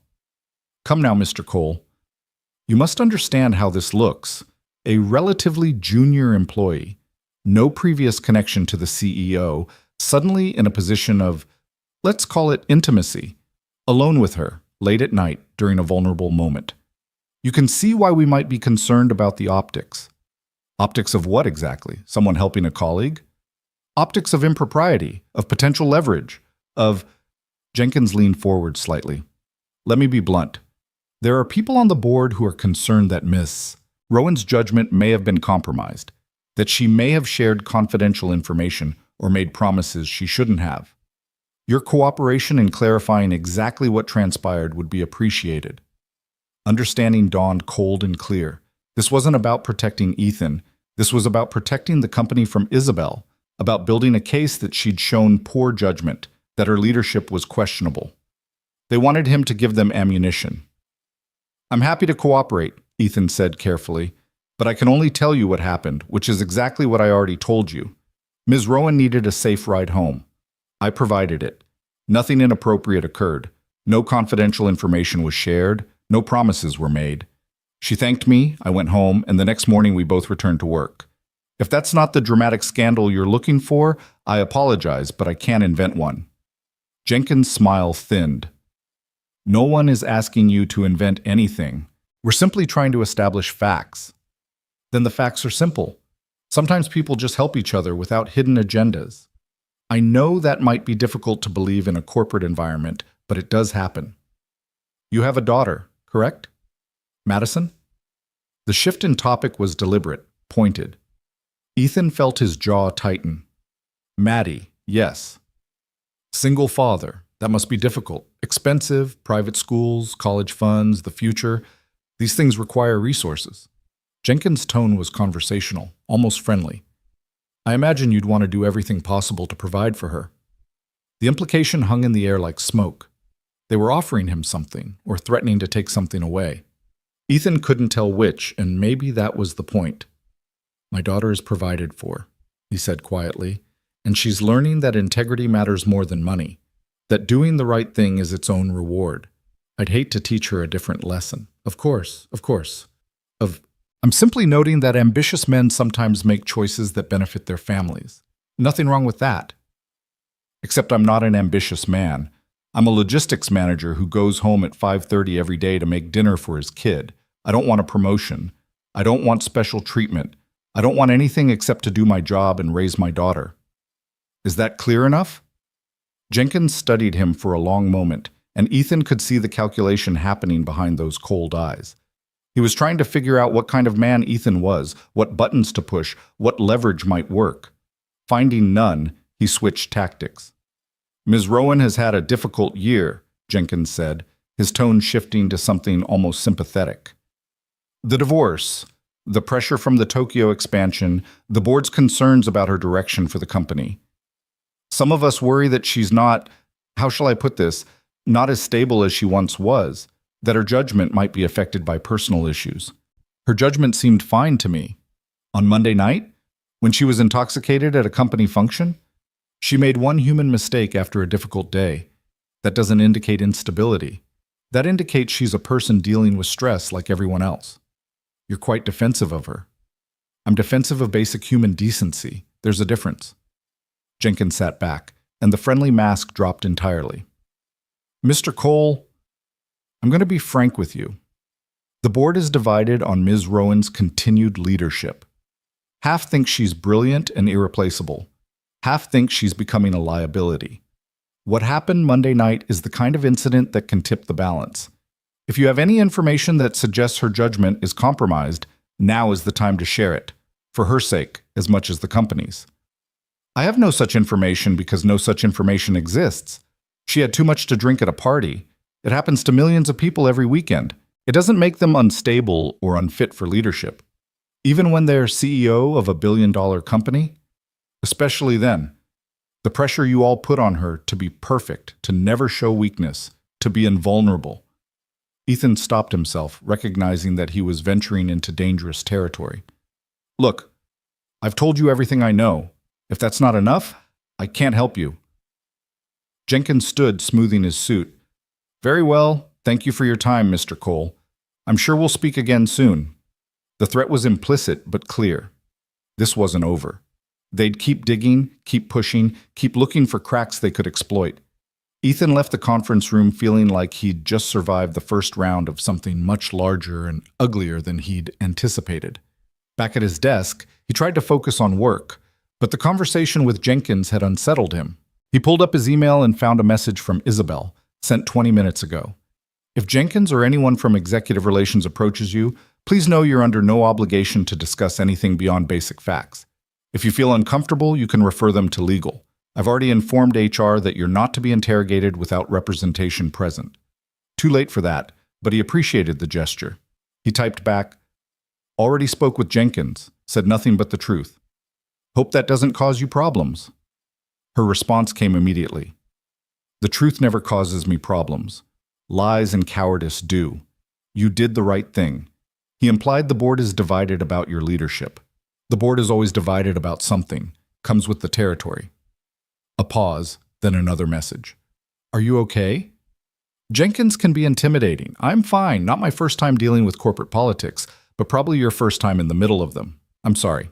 This is exactly what I was trying to prevent. Ethan hesitated, then typed, You can't control other people's agendas, only your response to them. Someone wise told me that recently. Sounds like a smart person. She has her moments. He could almost hear her laugh through the screen. Then, I have meetings all day, but I wanted to check in. Make sure you know I have your back on this. I appreciate that. Focus on your meetings. I can handle Jenkins and whoever else comes sniffing around. I don't doubt it. Talk later. Ethan set his phone aside and forced himself into the rhythm of work. Supply chains didn't manage themselves, and he had 3 urgent shipments that needed rerouting due to weather delays in the Pacific. The problems were concrete, solvable, blissfully free of corporate intrigue. The morning passed in a blur of logistics software and phone calls with freight coordinators. Marcus stopped by around 11 with coffee and gossip, but Ethan waved him off with a tired smile. By noon, he was starting to believe he might actually survive the day without further incident. Then his desk phone rang. Internal line extension he didn't recognize. Ethan Cole? Mr. Cole, this is Sandra Whitmore from the Chicago Business Journal. I understand you're not permitted to speak with external media, but I wanted to reach out directly to give you an opportunity to tell your side of the story before we go to print. His stomach dropped. How did you get this number? I have my sources. Look, I know you're in a difficult position, but the story's coming out regardless. Isabel Rowan's public intoxication, your involvement, the questions about impropriety, we have multiple sources confirming the basics. I'm offering you a chance to provide context, to ensure your perspective is included. I have no comment. Ethan kept his voice level despite the anger building in his chest. And I'd appreciate if you didn't contact me at work again. Mr. Cole, I understand your loyalty, but you should know there are people saying you took advantage of Ms. Rowan's vulnerable state, that you're positioning yourself for advancement. Don't you want to defend yourself against those accusations? I'm hanging up now. Just one question. Are you and Ms. Rowan involved romantically? Ethan slammed the phone down hard enough to crack the plastic casing. Around him, heads turned. He took a breath, forcing his hands to unclench. This was spinning out of control faster than he'd anticipated. By tomorrow, there would be articles, speculation, his name and Isabel's linked in ways that would follow them both for years. He should have just looked away. Should have let one of her assistants handle it, let the professional handlers do their job. Instead, he'd stepped forward, and now he was learning the cost of visibility in a world that consumed stories and spit out reputations. His phone buzzed. A text from an unknown number. This is Jennifer, Ms. Rowan's assistant. She asked me to inform you that a reporter from the Business Journal called her office fishing for information about you. Our PR team is handling it, but you should expect more calls. Don't engage. Forward everything to me at this number. At least he wasn't navigating this alone. Ethan forwarded Jennifer's number to his desk phone's blocked caller list and returned to his spreadsheets. Work was safe. Work was controllable. Work didn't ask him questions he couldn't answer or make implications about his character or threaten to destroy his privacy in pursuit of a headline. Lunch came and went.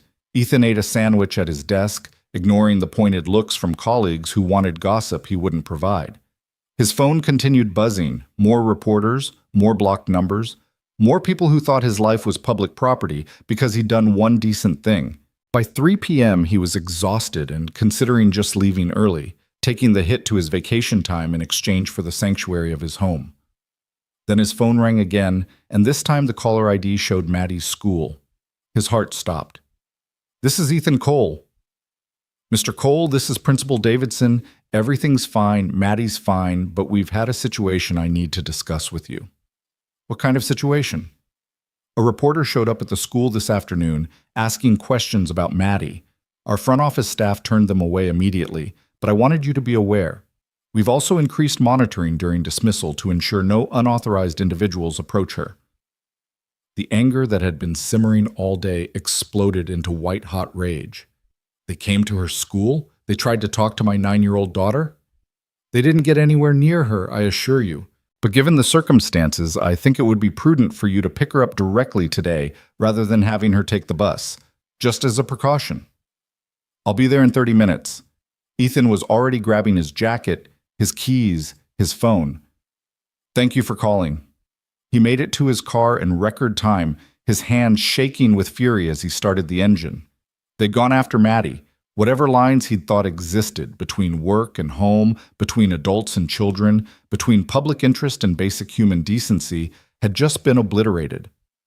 He was halfway to Maddie's school when his phone rang again. Isabel's number. "I heard," she said without preamble, her voice tight with anger. "Jennifer just informed me that a reporter went to your daughter's school. Ethan, I am so sorry. I'm handling it." "Handling it how?" "He was driving too fast, taking corners harder than he should. How do you handle someone terrorizing my kid?" "Our legal team is already drafting cease and desist letters. The Business Journal will be threatened with a lawsuit if they publish anything involving your daughter. I'm also calling in favors with every media outlet in Chicago to kill this story before it grows legs." "They shouldn't have her name. They shouldn't know she exists." "They shouldn't, but someone leaked it. Probably the same source who gave them your desk extension." A pause. "This is my fault. I should have anticipated this, should have protected you better. This isn't your fault. This is vultures doing what vultures do." Ethan forced himself to slow down, to breathe. "I'm picking her up now, then I'm taking her home and figuring out how to explain why strangers are asking questions about her. If you need security, I can arrange—" "No, no more. No security, no lawyers, no escalation. That just makes it bigger, makes it real. I just need—" He stopped, unsure what he needed: protection, privacy, a time machine to Monday night so he could make a different choice. "You need it to stop," Isabel finished quietly. "I know, I'm trying, but these things have momentum. Once the story exists, it's hard to kill." "Try harder." He pulled into the school parking lot, scanning for unfamiliar cars, reporters with cameras. "I have to go. I need to get my daughter."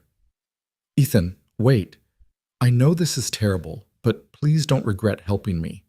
Don't let them make you regret basic human kindness." "I'll call you later." He hung up before she could respond, before the anger and fear and exhaustion could crack into something he didn't want her to hear. Maddie was waiting in the principal's office when he arrived, swinging her legs and looking thoroughly bored by the adult drama unfolding around her. When she saw him, her face lit up. "Daddy, Mrs. Davidson said you were coming to get me." "Is it early dismissal?" "Something like that." He took her hand, nodding his thanks to the principal. "Let's go home." "But it's only 3:15.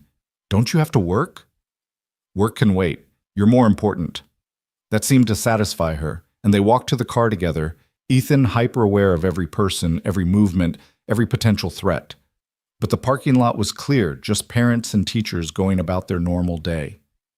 On the drive home, Maddie chattered about her day: a substitute teacher who let them watch a movie, a boy who brought a snake for show and tell, the drama of who was sitting with who at lunch. Normal kid concerns, beautifully mundane and uncomplicated. Ethan let her talk, grateful for the distraction, for the reminder that not everything had changed. Whatever storm was swirling around him and Isabel, Maddie's world was still intact. He would keep it that way. At home, he made her a snack and set her up with homework while he retreated to the kitchen to check his phone. 17 new messages, most from reporters but a few from colleagues expressing concern or curiosity. One from Isabel. Legal sent the letters. Business Journal has agreed not to publish anything about your daughter. We're still working on killing the larger story.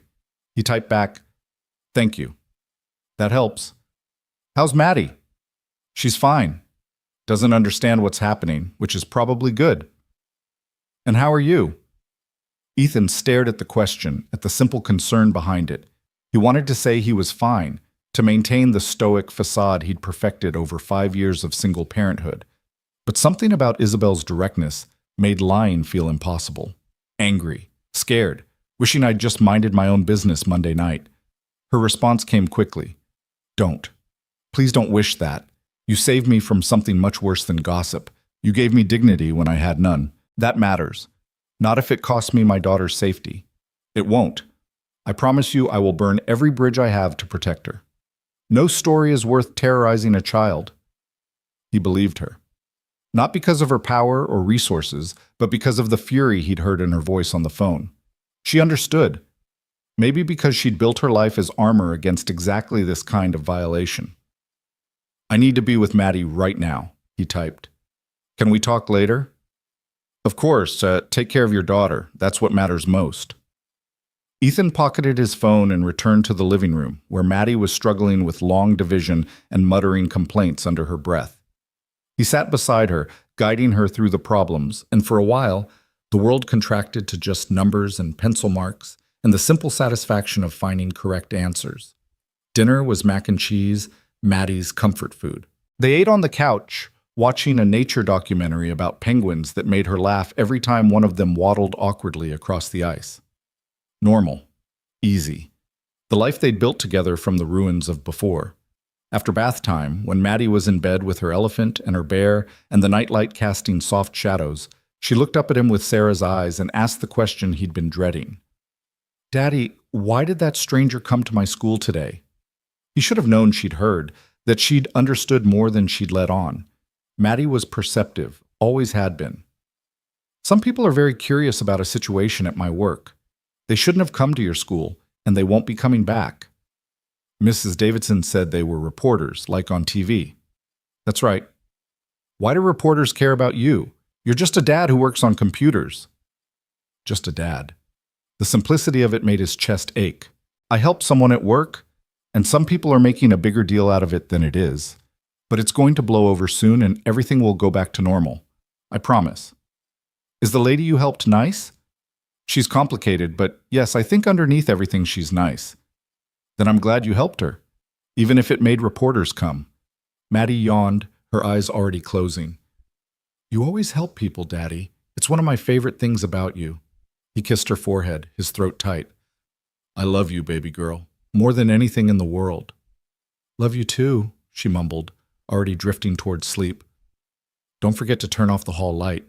He turned off the hall light and stood outside her room for a long moment, listening to her breathe, to the sound of his daughter, safe and peaceful, and unaware of how close the world had come to intruding on her innocence. Then he went to his own room and sat in the darkness, exhausted but too wired to sleep. His phone showed 3 more messages from Isabel, each one asking if he was okay, if Maddie was okay, if there was anything she could do. He called her instead of texting. She answered on the first ring. "How is she?" Isabel asked immediately. "She's fine. Asked some questions but accepted my answers. She's resilient." "She gets that from you." A pause. "Ethan, I can't tell you how sorry I am. This should never have touched her. But it did, and now I have to figure out how to protect her from something I can't control. You're not alone in that. I meant what I said. I will use every resource at my disposal to shield her, and you. I don't want your resources. I just want my life back." The words came out harsher than he'd intended, and for a moment there was only silence on the line. Then Isabel spoke, her voice quiet and sad. "I know. I know I've disrupted everything, made you visible when you wanted to stay invisible. dragged you into a world you never asked to be part of. She took a breath. If you want to walk away, I understand. I can arrange a transfer to a different department, different location even, somewhere the gossip won't follow. You can go back to being just a dad who works on computers. Ethan closed his eyes. It would be so easy to say yes, to take the escape she was offering, to put distance between them, to let this strange connection dissolve back into the proper professional boundaries, to protect Maddie by removing himself from the story entirely. But then he thought about Isabel standing by her office windows, looking out at a city that saw her as a symbol rather than a person. About her admission that she didn't know who she was anymore under all the armor. About the vulnerability in her eyes when she'd said thank you. I'm not asking for a transfer, he said finally. I'm just processing, figuring out how to navigate this without losing myself or putting Maddie at risk. We can figure it out together, if you want. Why? The question came out before he could stop it. Why do you care? I'm just some guy from logistics who drove you home one night. You've thanked me, protected me, gone above and beyond what anyone would expect. Why not just let this fade away? Isabel was quiet for so long that Ethan thought she might not answer. Then, because for the first time in 10 years, someone looked at me and saw a person instead of a position. Someone helped me without calculating what they'd get in return. Someone spoke to me with honesty instead of fear or flattery. Her voice caught slightly. Do you have any idea how rare that is? How lonely it is to go through life never quite sure if people mean what they say, if their kindness is genuine or strategic? I can imagine. I don't think you can. Not really, but that's okay. She laughed softly. You offered me cheap tacos in a text message last night. Do you remember? I remember. No one has offered me cheap tacos in 20 years. Everyone wants to take me to Michelin-starred restaurants, to be seen with me in places that matter. But you offered me $5 tacos in your kitchen with your daughter, and it was the most genuine invitation I've received in a decade. A pause. I'm not trying to disrupt your life, Ethan. I'm just trying to hold on to the one connection I've made that feels real. Something in Ethan's chest loosened, the anger and fear making space for understanding. She wasn't trying to use him or elevate him or make him part of her empire. She was just lonely, just human, just desperate for connection in a world that had taught her to keep everyone at arm's length. The offer still stands, he said quietly. When this dies down, when it's safe, you're welcome to those tacos. As friends. Nothing more complicated than that. Friends? She said the word like she was testing its weight. I don't have many of those. Then you're overdue. Fair warning, I'm terrible at friendship. I work too much, I overthink everything, and I've been told I'm emotionally unavailable. Fair warning, I have a 9-year-old who will ask you 1,000,000 questions and judge whether you're worthy based entirely on how you respond. And I go to bed at 10 p.m. because I'm old and tired. That pulled a real laugh from her, bright and surprised. We sound like a disaster waiting to happen. Or maybe just two people figuring out how to be human again. I like that better. He could hear the smile in her voice. Okay, friends, when this blows over, I'm taking you up on those tacos. I'll hold you to it. They talked for another 20 minutes about nothing and everything, her board meeting that afternoon, where she'd had to defend every decision from the past quarter, his ongoing battle to get Maddie to eat vegetables, the absurdity of corporate politics and single parenthood, and the ways life never quite went according to plan. It was easy, Ethan realized, talking to her without the weight of titles and expectations. Just two people sharing the mundane frustrations of their very different lives, finding common ground in the shared experience of being human. When they finally hung up, he felt lighter somehow, less alone in the chaos. The reporters were still out there, the gossip still swirling, Jenkins and the board still circling like sharks. But somewhere in the middle of it, he'd found an unexpected ally, someone who understood what it meant to put on armor every day and long for a moment when you could take it off. He powered off his phone entirely and let himself drift towards sleep, Maddie safe in the next room and the city quiet beyond his windows. Tomorrow would bring new challenges, new questions, new tests of his resolve, but tonight he'd protected his daughter and made a friend and remembered that kindness, even when it cost you, was never wasted. Sarah would have been proud. That thought carried him down into dreams that were, for once, peaceful. The story died faster than anyone expected. By Friday, the Business Journal had quietly shelved their exposé, and the gossip mill at Rowan Industries had moved on to more fertile ground. A senior VP caught fudging expense reports, a merger rumor that sent the stock price jumping, the usual corporate drama that fed the ecosystem of whispers and speculation. Ethan returned to his comfortable obscurity, the logistics manager who left at 5:30 and kept his head down. People still glanced at him occasionally, still whispered when he passed in hallways, but the sharp edge of curiosity had dulled. He was becoming old news, which was exactly what he wanted. Except for the texts from Isabel. Those hadn't stopped. Nothing inappropriate, nothing that would raise eyebrows if anyone saw them. Just small exchanges scattered throughout each day. A photo of her coffee cup with the caption, "Fourth cup, send help." His response, "Switch to decaf. Your heart will thank you." Her reply, "Decaf is a lie we tell ourselves to feel virtuous." Or she'd ask his opinion on something mundane. What color should she paint her home office? Was it worth watching the new documentary everyone was talking about? Did he know any good books about grief because she was finally ready to process her divorce? He'd answer honestly, without the careful corporate language everyone else used with her, and she seemed to appreciate that. 3 weeks after the gala, she texted him at lunchtime. "I'm in a meeting that should have been an email. Tell me something interesting to keep me awake." He was eating a sandwich in his car, enjoying the November sun through the windshield. "Maddie informed me this morning that she wants to be a volcanologist when she grows up. This is her third career choice this month." "What were the other two?" "Astronaut and penguin researcher. She's keeping her options open."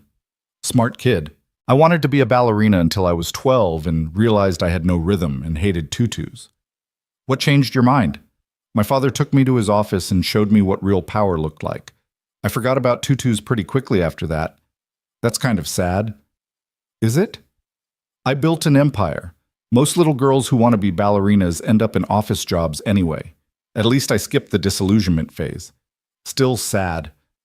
Every kid should get to dream without someone showing them the harsh reality." There was a long pause. Then, "You're right, it is sad. I never thought about it that way." The conversations continued like that over the days that followed. Small windows into each other's lives, brief moments of connection in the midst of their separate routines. Ethan found himself looking forward to the texts, to the way Isabel's sharp wit softened when she wasn't performing for an audience. She was funny, he discovered, self-deprecating in ways that suggested deep insecurity hidden under layers of achievement, curious about his life in ways that felt genuine rather than polite. And slowly, without either of them quite planning it, she became part of his day. Not in any grand way, just in the small spaces. A text during his lunch break, a question while he was helping Maddie with homework, a good night message that came after she'd left her office, but before he fell asleep. 4 weeks after the gala, on a gray Tuesday morning when Chicago's winter had finally arrived with bitter cold and the threat of snow, Ethan found a note on his desk. Not a text, not an email, but an actual handwritten note on heavy cream stationery that probably cost more per sheet than his entire notepad. "My office is being renovated next week, something about upgrading the HVAC system. I'll be working from various conference rooms, which means I'll actually see how the rest of the company operates. If you're free Thursday around 2, I'd like to buy you coffee in the cafeteria. As friends. No agenda, just coffee and whatever conversation happens. IR." Ethan read it 3 times, aware that Marcus was watching him from across the aisle with undisguised curiosity. Coffee in the cafeteria wasn't private, wasn't secret. It was public, visible, a statement that whatever existed between them was innocent enough to happen in front of the entire company. He pulled out his phone and texted, "Coffee sounds good, but I'm buying. You bought the fancy stationery." Her response came immediately. "Deal. See you Thursday." Thursday arrived with the first real snowfall of the season, fat flakes that transformed Chicago into something gentler and quieter than its usual harsh self. Ethan spent the morning rerouting shipments around weather delays and trying not to think about coffee at 2 p.m., about what it meant that Isabel wanted to be seen with him, about how the simple act of sharing a cup of coffee had become complicated by context and history and the weight of other people's assumptions. At 1:55, he headed to the cafeteria, a vast space on the third floor where employees from every department mixed during lunch and breaks. It was mostly empty now, the lunch rush long past, just a few scattered groups and individuals nursing coffee and avoiding returning to their desks. Isabel was already there, sitting at a table by the windows, her laptop open but ignored in front of her. She wore black slacks and a soft gray sweater instead of her usual armor of suits and silk, her hair loose around her shoulders. She looked younger like this, more approachable, more real. She saw him and smiled, a genuine expression that transformed her face. Right on time. Very logistics of you. Punctuality is next to godliness. Ethan gestured to her empty hands. I thought we were getting coffee. We are. I was waiting for you. Didn't want to be that person sitting alone with 2 cups looking pathetic. They walked to the coffee station together, and Ethan was acutely aware of the heads turning, the conversations pausing mid-sentence. Here was the CEO in the cafeteria with the logistics manager everyone had gossiped about. The story they thought had died was suddenly resurrected by their mere proximity. They're staring, Isabel murmured as she poured coffee into a paper cup. Let them. We're just 2 colleagues having coffee. Are we? Just colleagues? She glanced at him, and there was something vulnerable in her expression. Because it feels like more than that. Not romantically, she added quickly, but more than the usual professional relationship. Friends, Ethan said firmly. Like we agreed, friends can have coffee without it meaning anything more. In a normal workplace, sure, but this isn't a normal workplace, and I'm not a normal colleague. She added cream to her coffee, stirring slowly. Everything I do is scrutinized. Every relationship is analyzed for advantage or weakness. Even this, she gestured between them. Even having coffee with you will be dissected and theorized and turned into something it's not. Then let's give them the most boring story possible. 2 people drinking mediocre cafeteria coffee and talking about the weather. That pulled a laugh from her. You're very good at deflating drama. Years of practice with a 9-year-old who thinks everything is the end of the world. They returned to her table by the windows where snow continued to fall in lazy spirals. For a moment they just sat in comfortable silence, watching the city disappear under white. Then Isabel spoke, her voice quiet. I never thanked you properly. For that night, yes, but also for everything after. For not letting them turn it into something ugly. For protecting me when you had no reason to. I had plenty of reasons. Basic human decency chief among them. Still, most people would have leveraged it, used it as social capital, or traded it for advancement. She shook her head. You just went back to your life like nothing happened. I don't think I've ever met anyone quite like you. I'm very boring, Ethan said. Ask anyone in logistics. You're anything but boring. You're just real, unimpressed by things that impress everyone else. It's refreshing. She sipped her coffee, made a face. This is terrible. Cafeteria coffee usually is. Want to go somewhere better? No, this is perfect, she smiled. Terrible coffee in a mostly empty cafeteria with someone who doesn't want anything from me. This is the best part of my week. The admission hung between them, sad and honest.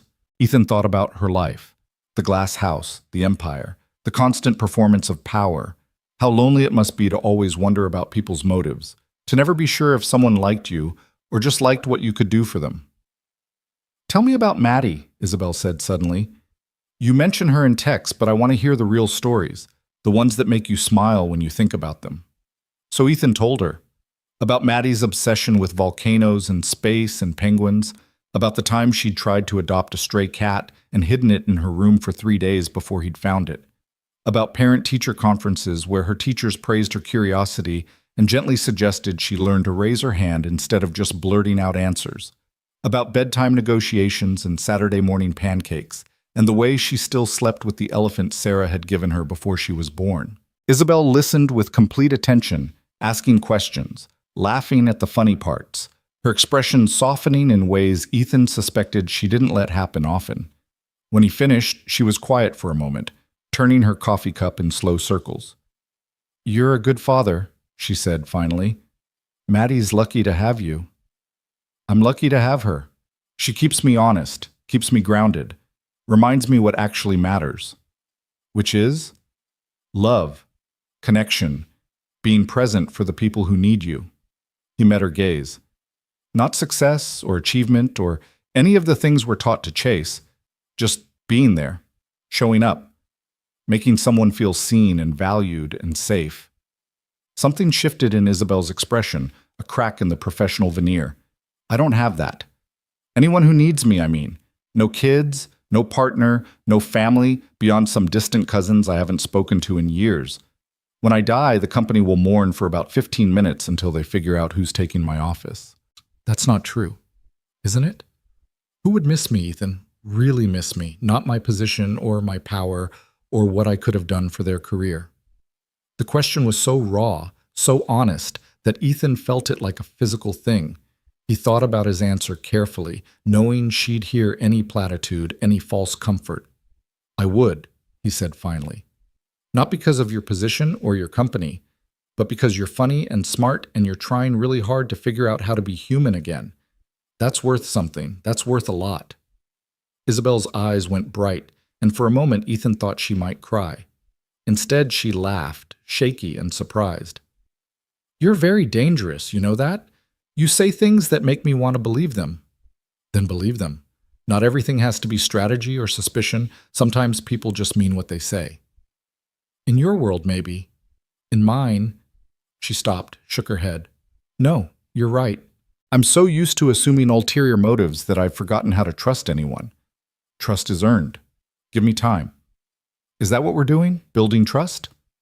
I think we're building a friendship. Trust is just part of that. She smiled then, genuine and warm, and Ethan saw clearly what everyone else missed. Under the armor and the achievements and the carefully maintained image was just a person who wanted what everyone wanted. To be known, to be valued, to matter to someone for reasons that had nothing to do with what she could provide. They talked for another hour, the cafeteria gradually filling with the afternoon coffee crowd. People continued to stare, to whisper, but the scrutiny felt less important somehow. They were just two people having a conversation, finding common ground despite the vast differences in their circumstances. Isabel told him about the board meeting from hell, where she'd had to defend every decision from the past quarter, about her father's impossible standards and her mother who'd left when Isabel was 12 to find herself in California, about Robert, her ex-husband, and how she'd known within 3 years that she'd married the wrong person but had stayed for 12 more because admitting failure felt impossible.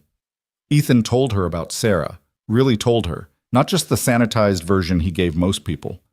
About their first date at a terrible Italian restaurant where the pasta was overcooked and the wine was cheap, but they'd laughed until their sides hurt. About her pregnancy with Maddie, how terrified they'd both been but also wildly excited. About the last conversation they'd had before the accident, something mundane about what to have for dinner, and how he'd replay it endlessly in his mind, wishing he'd said something more meaningful. You couldn't have known, Isabel said softly. That's the thing about last conversations. We never know they're last until they are. I know, but knowing doesn't make it easier. Does it get easier? The grief? It changes. Becomes part of you instead of consuming you. Some days I can think about her and smile. Other days, he stopped, surprised by how much he was sharing. Other days it still feels like drowning. 5 years, Isabel said. That's how long it's been? 5 years next month. Maddie doesn't remember her very well anymore, just fragments and feelings. That's the part that kills me. That Sarah is becoming a story I tell instead of a person Maddie knows. But you keep her alive through those stories, through raising Maddie with her values, her humor, her love. That's not nothing. No, Ethan agreed. It's not nothing. They fell into silence, watching the snow accumulate on the window ledge.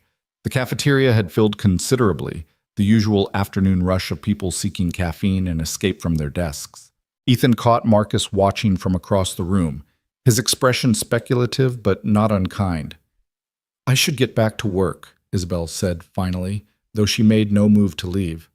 I have a 3 p.m. with Tokyo that's going to be painful. How's that expansion going?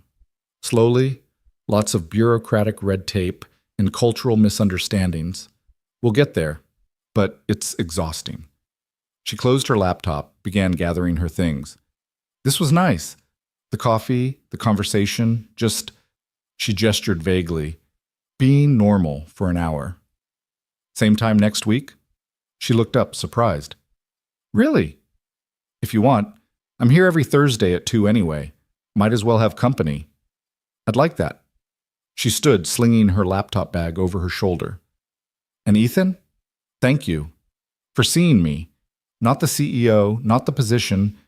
Just me. Any time. He watched her walk away, her posture straightening with each step, the armor clicking back into place as she prepared to return to her empire. But for an hour, she'd been just Isabel, drinking terrible coffee and sharing honest stories with someone who didn't want anything except her company. That night, after Maddie was asleep and the house was quiet, Ethan's phone buzzed with a text. I haven't felt that normal in years. Thank you for not making it weird or transactional or anything other than what it was. IR. He replied, That's what friends do. See you next Thursday. It's a date, a friend date, a platonic coffee date with terrible beverages and mediocre company. Speak for yourself. My company is excellent, humble too.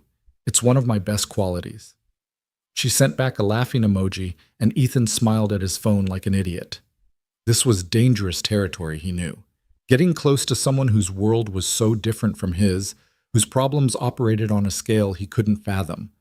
But there was something about Isabel's vulnerability, her hunger for genuine connection, that made him want to try. The Thursday coffee meetings became routine. Sometimes they talked about work, sometimes about Maddie and the latest drama from her school, sometimes about nothing, just comfortable silence punctuated by observations about the weather or the terrible coffee or the odd characters who populated the cafeteria. In the spaces between Thursdays, they texted. Nothing profound, just the small exchanges of people learning to be friends. She'd send him articles she thought he'd find interesting. He'd share photos of Maddie's latest art project or the dinner he'd managed not to burn. It was easy, natural, the kind of friendship that built itself without effort or strategy. 6 weeks after that first cafeteria coffee, Isabel texted him on a Saturday morning. Weird question. What are you doing today? Grocery shopping, playground time, the usual weekend parent stuff. Why? I'm going stir-crazy in my house. Too much silence, too much thinking. Would it be completely inappropriate if I asked to tag along to your normal Saturday? Not as CEO, just as a person who needs to remember what normal life looks like. Ethan stared at the message, considering. This was different from cafeteria coffee, from texts and brief conversations. This was inviting her into his actual life, into Maddie's world. It crossed lines that probably shouldn't be crossed, blurred boundaries that existed for good reasons. But he remembered her admission. When I die, the company will mourn for about 15 minutes. He thought about loneliness, about what it cost to build empires while forgetting to build a life. He typed, grocery shopping is boring, playground might be cold, and Maddie will ask you 1,000 questions. Fair warning, I'll take those odds. Okay, but we're going to the discount store, not Whole Foods, and I use coupons. Even better, I haven't used a coupon in 20 years. Then you're in for a treat. Meet us at the Lincoln Park playground at 10. Wear warm clothes and comfortable shoes. This is not a designer outfit activity. See you at 10. Ethan set his phone down and immediately questioned his judgment. This was a terrible idea. Isabel Rowan at a public playground, grocery shopping at the discount store with him and Maddie. People would see. People would talk. The gossip mill that had finally quieted would roar back to life. But when he told Maddie that morning that a friend might join them at the playground, her face lit up with uncomplicated joy. A friend? A grown-up friend or a kid friend? A grown-up friend, someone from work. Is it the lady you helped? The important one? Smart kid. Too smart sometimes. Yes. Cool, can we bring the good frisbee? That was Maddie's only concern, whether they'd bring the good frisbee or the cheap one that didn't fly straight. No complications, no suspicions, just simple childhood priorities. Ethan wished he could bottle that innocence and keep it safe from the world that would eventually teach her to question everyone's motives. They arrived at the playground at 9:55. Maddie racing ahead to claim her favorite swing, while Ethan carried the frisbee and a thermos of hot chocolate. The morning was bright and cold, the sky that piercing blue that only came after snowfall, the playground equipment dusted with white. Isabel appeared at exactly 10, wearing jeans and a puffy winter coat and boots that looked expensive but practical. Her hair was in a simple ponytail, her face free of the makeup she wore to work. She looked nervous, Ethan realized. Actually nervous, like someone showing up to their first day of school. "Hi," she said, slightly breathless. "I'm not late, am I?" "Right on time." He gestured to where Maddie was swinging, pumping her legs to go higher. "Fair warning, she's been talking about you all morning. Prepare for interrogation. I can handle 9-year-olds. Famous last words." Maddie spotted them and jumped off the swing mid-arc, landing in the snow and running over with the fearless energy of children everywhere. She skidded to a stop in front of Isabel, studying her with frank curiosity. "You're the important lady," Maddie announced. "And you're Maddie," Isabel replied, crouching down to Maddie's eye level. "Your dad talks about you all the time." "Good things?" "The best things. He said you want to be a volcanologist." "Yeah, or maybe an astronaut, or both. I haven't decided yet." Maddie tilted her head. "What do you do?" "I run a company. We move things around the world." "Like trucks and boats?" "Exactly like trucks and boats, and planes and trains, too." "That's cool. Do you have a favorite dinosaur?" The question was so quintessentially Maddie that Ethan had to suppress a laugh. Isabel, to her credit, didn't miss a beat. "Stegosaurus." "Because of the plates on their backs." "Good choice. Mine's Velociraptor because they're smart and fast." Maddie grabbed Isabel's hand with the casual trust of children. "Do you want to swing? Or we could play Frisbee. Daddy brought the good one." And just like that, Isabel was drafted into their Saturday morning routine. They played Frisbee until Ethan's arm ached, the disc soaring in wobbly arcs across the playground while Maddie narrated her throws like a sports commentator.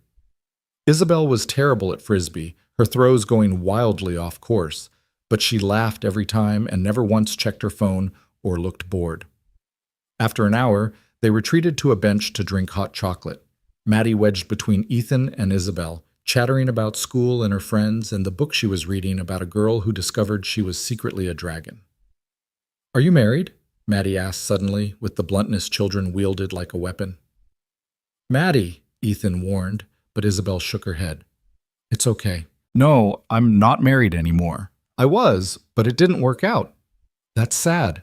My mom died, so my dad's not married either." Maddie stated it matter-of-factly, as if discussing the weather.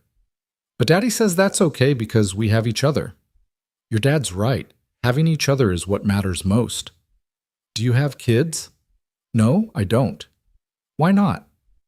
"Maddie, that's enough questions," Ethan interjected, but Isabel smiled. "I was too busy working. I spent all my time building my company and forgot to build a family." She glanced at Ethan, then back at Maddie. "But your dad reminded me that it's never too late to make friends, so I'm working on that now." "Good. Friends are important. Emma says you need at least 3 good friends or you'll be lonely. I have 7, so I'm definitely not lonely." 7 is an excellent number," Isabel agreed solemnly. They finished their hot chocolate and headed to the grocery store, Maddie claiming the front seat of the cart like a throne.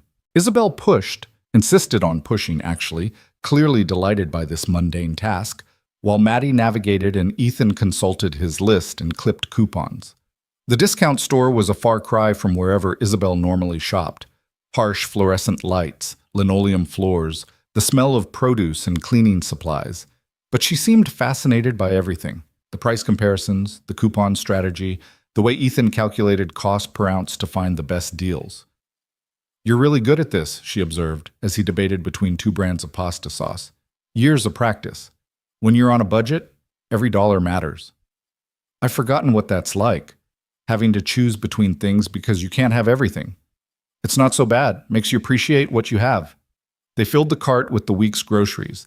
Nothing exotic, nothing expensive, just the basics that would feed Ethan and Maddie for 7 days. At checkout, Isabel watched him organize items by coupon, watched the total drop with each scan discount, and looked genuinely impressed when he saved $43. "That was like a game," she said as they loaded bags into his car. "Trying to maximize value within constraints." "Welcome to budget shopping. It's a thrill a minute." "I'm not being sarcastic. I actually enjoyed that. The strategy of it, the optimization." She smiled. I've negotiated billion-dollar deals with less satisfaction than saving $43 on groceries. Maddie, strapped into her booster seat, leaned forward. Are you coming to our house for lunch? Daddy's making grilled cheese. Ethan froze. This was the line, the boundary that shouldn't be crossed. Grocery stores and playgrounds were public, visible, explainable. But inviting Isabel into their home, into the intimate space where he and Maddie built their life, that was different. That was personal in ways that couldn't be undone. I don't want to impose, Isabel said carefully, reading his hesitation. You're not imposing, Maddie insisted. We have plenty of cheese, and Daddy makes really good grilled cheese. The bread gets crispy and the cheese gets melty, and it's the best. Isabel looked at Ethan, the question clear in her eyes. Is this okay? Are we crossing too many lines?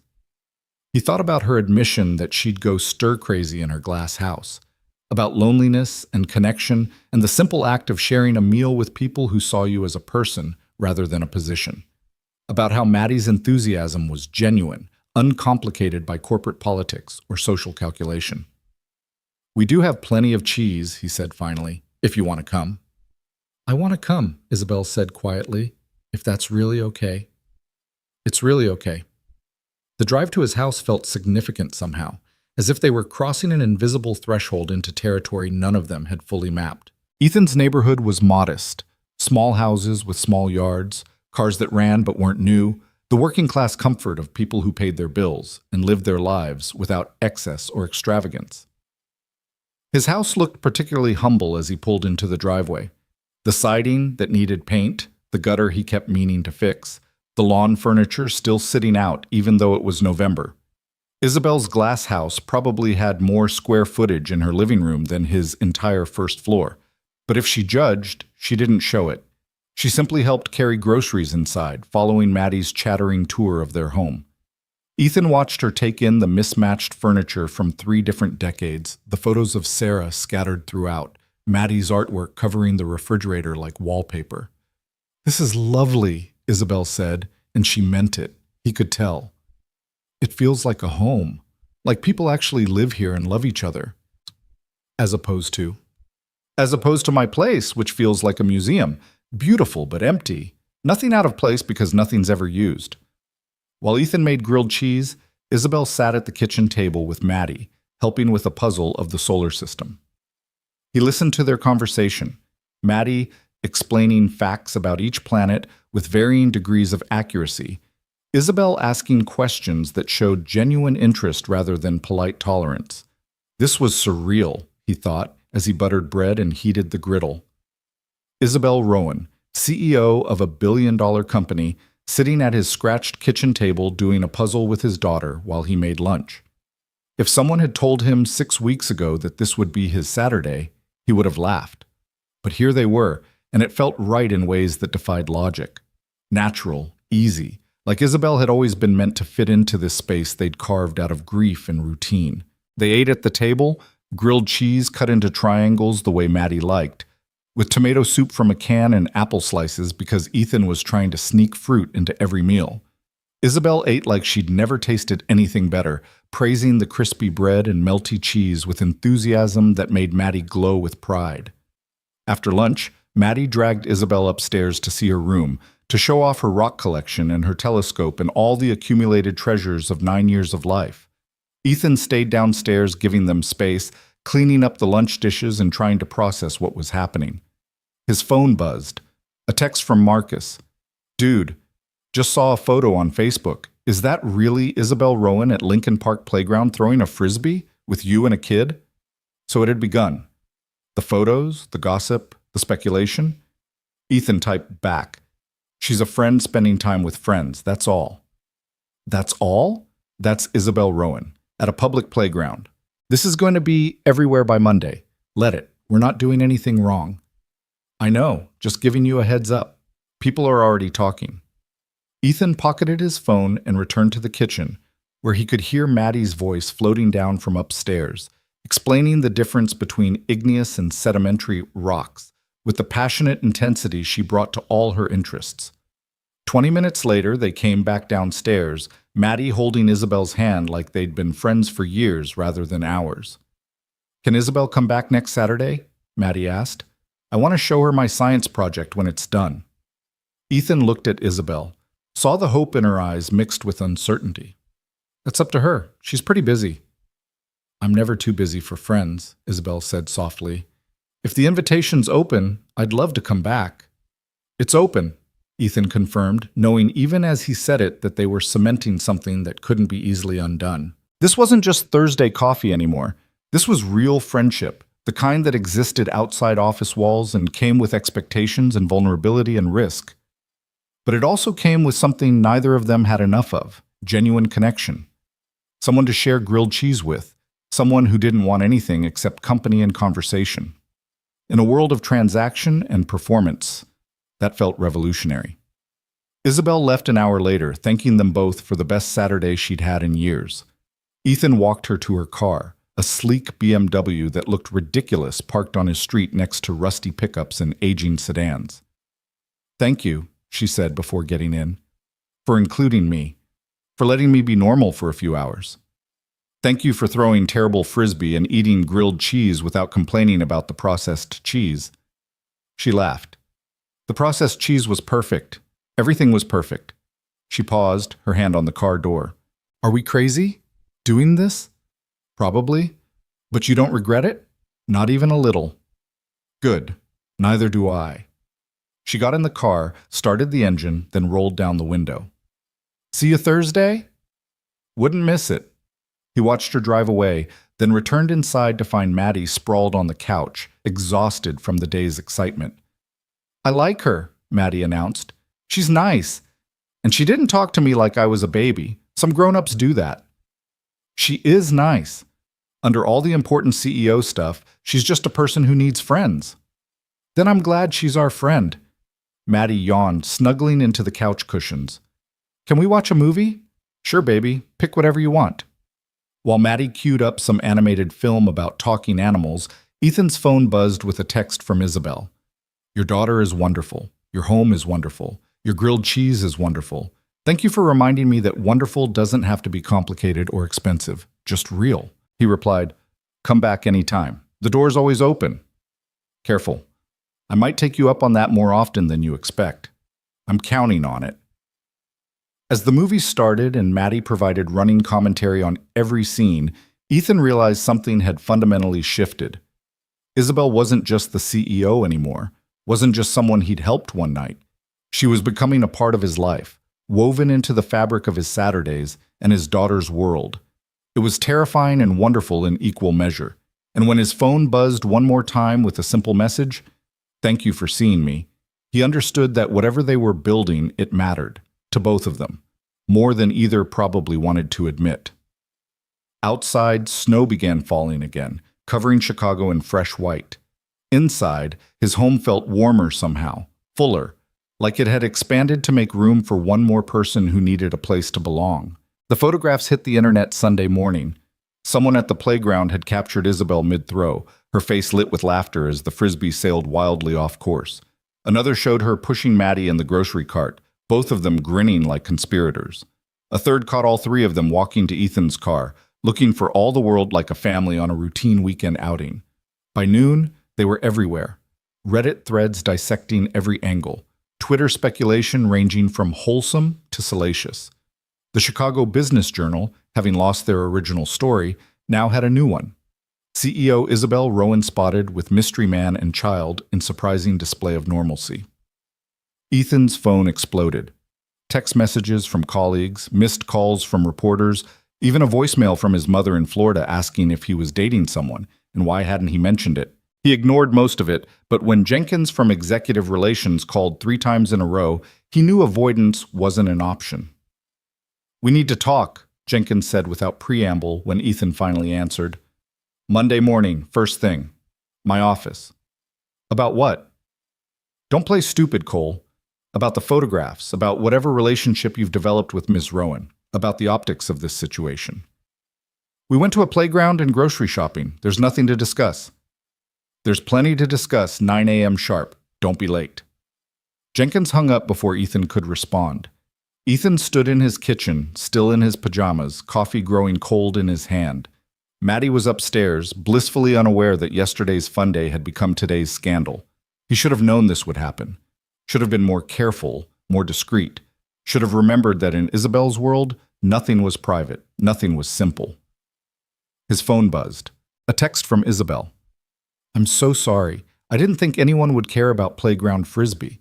My PR team is in damage control mode. Jenkins wants to meet with you tomorrow. I know." "I'll be there too," he typed back. "You don't need to do that." "Yes, I do. This is my fault. I asked to come. I dragged you and Maddie into public scrutiny. The least I can do is face the consequences with you." "What consequences?" "We didn't do anything wrong. In a rational world, no. In corporate politics, appearances matter more than truth. Jenkins is going to push for distance between us. The board will demand it." Ethan felt something cold settle in his chest. Distance. The end of Thursday coffees and Saturday adventures. The end of watching Isabel slowly remember how to be human instead of just powerful. The end of whatever fragile friendship they'd built in the spaces between their very different lives. "Then we fight back," he typed. "We tell them the truth, that we're friends. That friendship isn't a scandal. You don't understand how this works. They'll make it ugly. They'll suggest things that aren't true until people believe them. They'll use this against me. Proof that my judgment is compromised, that I'm not fit to lead. Are you willing to throw away our friendship to appease people who want to control you?" The response took a long time coming. When it did, it was just 2 words. "I don't know." Ethan set his phone down and stared out the window at his snow-covered yard, at the swing set he'd installed for Maddie 3 years ago, at the ordinary life he'd built from the wreckage of before. He'd learned the hard way that the people who mattered most were the ones who stayed when things got difficult. Sarah had taught him that. Maddie reinforced it every day.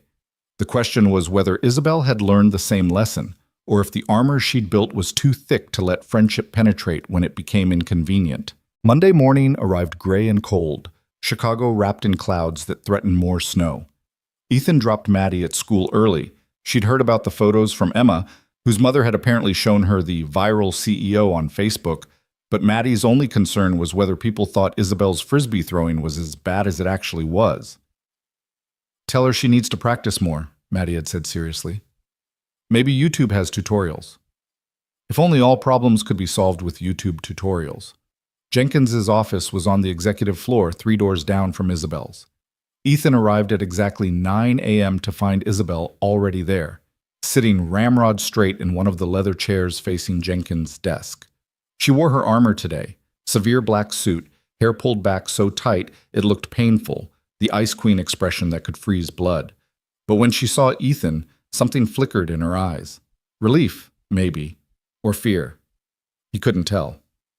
"Mr. Cole, please sit." Jenkins gestured to the chair beside Isabel. "I'm sure you both know why we're here." "The photographs," Isabel said, her voice flat and professional, "which show 2 colleagues spending time together outside of work. Hardly scandalous." 2 colleagues with a significant power differential," Jenkins corrected. "A CEO and a mid-level manager." "You must see how this looks, Ms. Rowan, especially given the circumstances of your initial contact, a late-night car ride after you were intoxicated.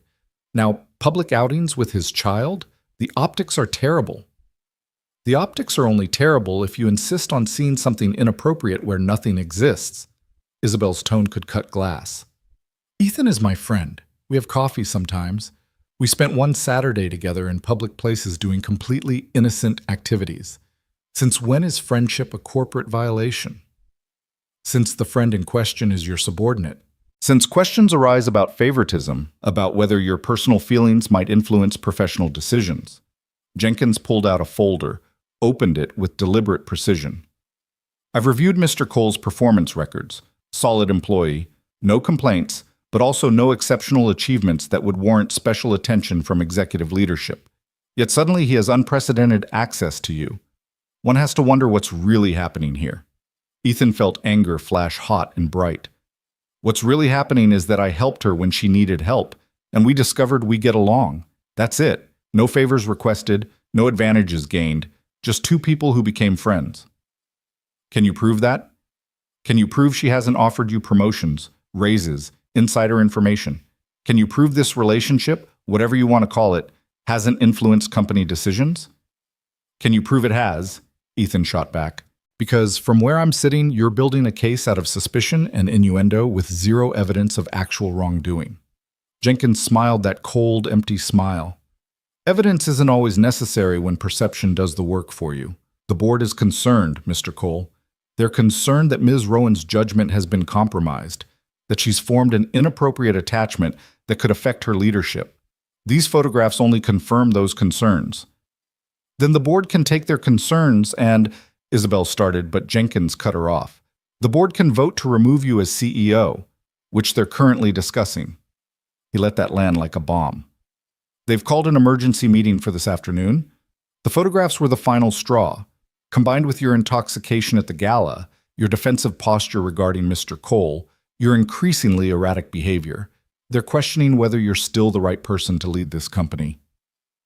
The room went silent. Ethan looked at Isabel and saw her carefully constructed mask crack, just for a moment.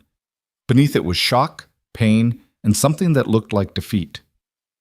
Erratic behavior, she repeated quietly. I made one human mistake at a party. I made a friend who isn't impressed by my title. And for that, they want to remove me from the company I built? You didn't build it. Your father built it. You inherited it and grew it, yes, but I turned a struggling mid-size operation into a billion-dollar corporation. I increased profits by 300%, expanded into 17 countries, created thousands of jobs. My track record speaks for itself. Your track record is exemplary. Your recent judgment is questionable. Jenkins leaned forward. Here's what the board is proposing. Mr. Cole transfers to our Los Angeles office, effective immediately. You cease all personal contact with him. You attend mandatory counseling to address whatever personal issues led to these lapses in judgment. You issue a statement recommitting to professional boundaries. If you do these things, they'll table the removal vote. No, Isabel's voice was steel. Absolutely not. Then they'll likely vote to remove you. Is your pride really worth your entire career? This isn't about pride. This is about refusing to be controlled by people who think power means the right to dictate who I can be friends with. She turned to Ethan. I'm not asking you to move to Los Angeles. I'm not ending our friendship because they're uncomfortable with the fact that I'm human.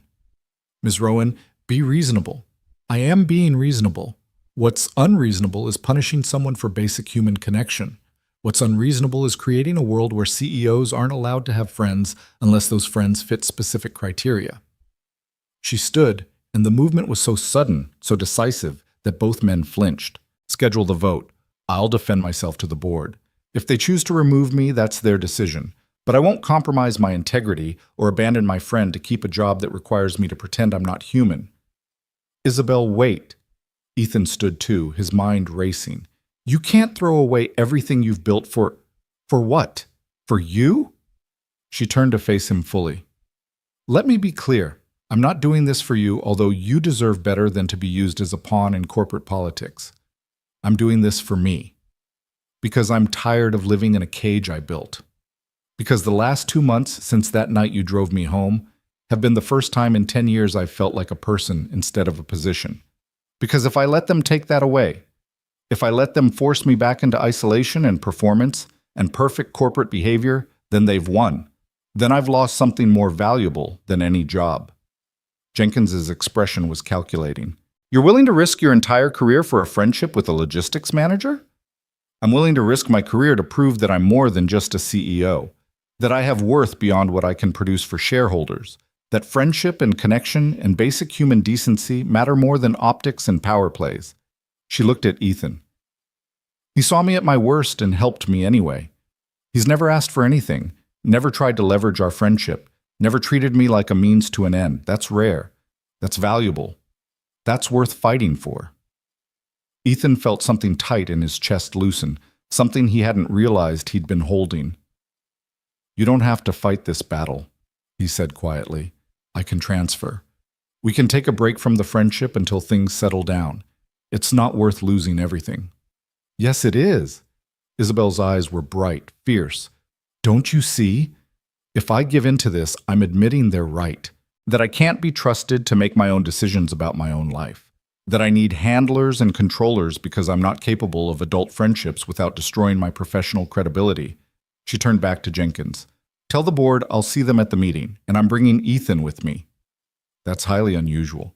I don't care. If they're going to judge me for having a friend, they can meet him. See for themselves that he's not some opportunist or scandal. Just a good man who's been a better friend to me in 2 months than most of the board has been in 10 years. Jenkins looked between them, clearly calculating whether this was a battle worth fighting. Finally, he sighed. Fine. The meeting is at 2 p.m. Conference room A. Don't be late. They left his office in tense silence, not speaking until they reached the elevator. When the doors closed and they were alone, Isabel sagged against the wall. I might have just ended my career, she said. You might have just saved your life, Ethan countered. The career you have now, it's killing you. Slowly, maybe, but definitely. If the board removes you, maybe that's not the worst thing. Easy for you to say. You're not the one losing everything. Neither are you. You're just losing a job that requires you to be someone you're not, that isolates you, that makes you miserable. He kept his voice gentle. Isabel, I've watched you over these past weeks. You're lighter when you're away from here, freer, more yourself. Maybe losing this would actually give you the chance to figure out who you want to be instead of who you're supposed to be. I don't know how to be anything other than this. Then learn. You're brilliant, you're capable, you have resources most people can only dream of. You could do anything, be anything, build something new that doesn't require you to sacrifice your humanity. She laughed bitterly. Build what? Another empire? Another cage? Or build a life? Real connections, real purpose, real joy. Things that matter beyond quarterly profits and stock prices. The elevator reached the ground floor. They stepped out into the lobby, where morning chaos swirled. Employees rushing to meetings, delivery people hauling packages, the normal business of a Monday. Nobody noticed them. Nobody cared. Just 2 people having a conversation in a crowded space. If they fire me, Isabel said quietly, I won't have anything. No job, no purpose, no identity beyond former CEO who lost it all for a friendship. You'll have yourself. You'll have the freedom to figure out what you actually want. You'll have friends, me, Maddie, whoever else you let in once you're not performing all the time. Ethan touched her arm gently. And that's not nothing. That's actually everything. She looked at him with those ice blue eyes, and he saw the fear there, the uncertainty. But also something else, hope, maybe? Or at least the possibility of hope. I need to prepare for the meeting, she said. Gather evidence of my performance, testimonials, anything that proves I'm still fit to lead. Or you could just tell them the truth, that you're human, you made some human choices, and those choices don't negate 10 years of exceptional leadership. The truth rarely wins in boardrooms. Then maybe it's time to change that. She studied him for a long moment, then smiled, tired but genuine. You're either very wise or very naive. Probably both. I'm glad you're coming to the meeting. I need someone there who sees me instead of just evaluating me. I'll be there, whatever happens. They parted ways, Isabel to her office to prepare, Ethan back to logistics to pretend to work while his mind churned with worst-case scenarios. By lunch, the entire company knew about the emergency board meeting. The speculation was wild, ranging from Isabel's imminent firing to a complete board overhaul to conspiracy theories about hostile takeovers and corporate espionage. Marcus cornered Ethan in the break room. Tell me you're not the reason she's getting fired. I'm not the reason. Corporate politics and unreasonable expectations are the reason. But the photos are photos of 2 friends having a normal Saturday. That's it. If the board wants to make it more than that, that's their dysfunction, not ours. Man, you've got guts. Going up against the board for friendship? I'm not going up against anyone. I'm just refusing to apologize for being decent to another human being. At 1:45, Ethan headed to the executive floor. Conference room A was the largest, most intimidating space in the building. Floor-to-ceiling windows overlooking the city, a massive table that could seat 30, and an atmosphere that practically vibrated with power and money. Isabel was already there, standing by the windows, her posture perfect, but her hands clenched at her sides.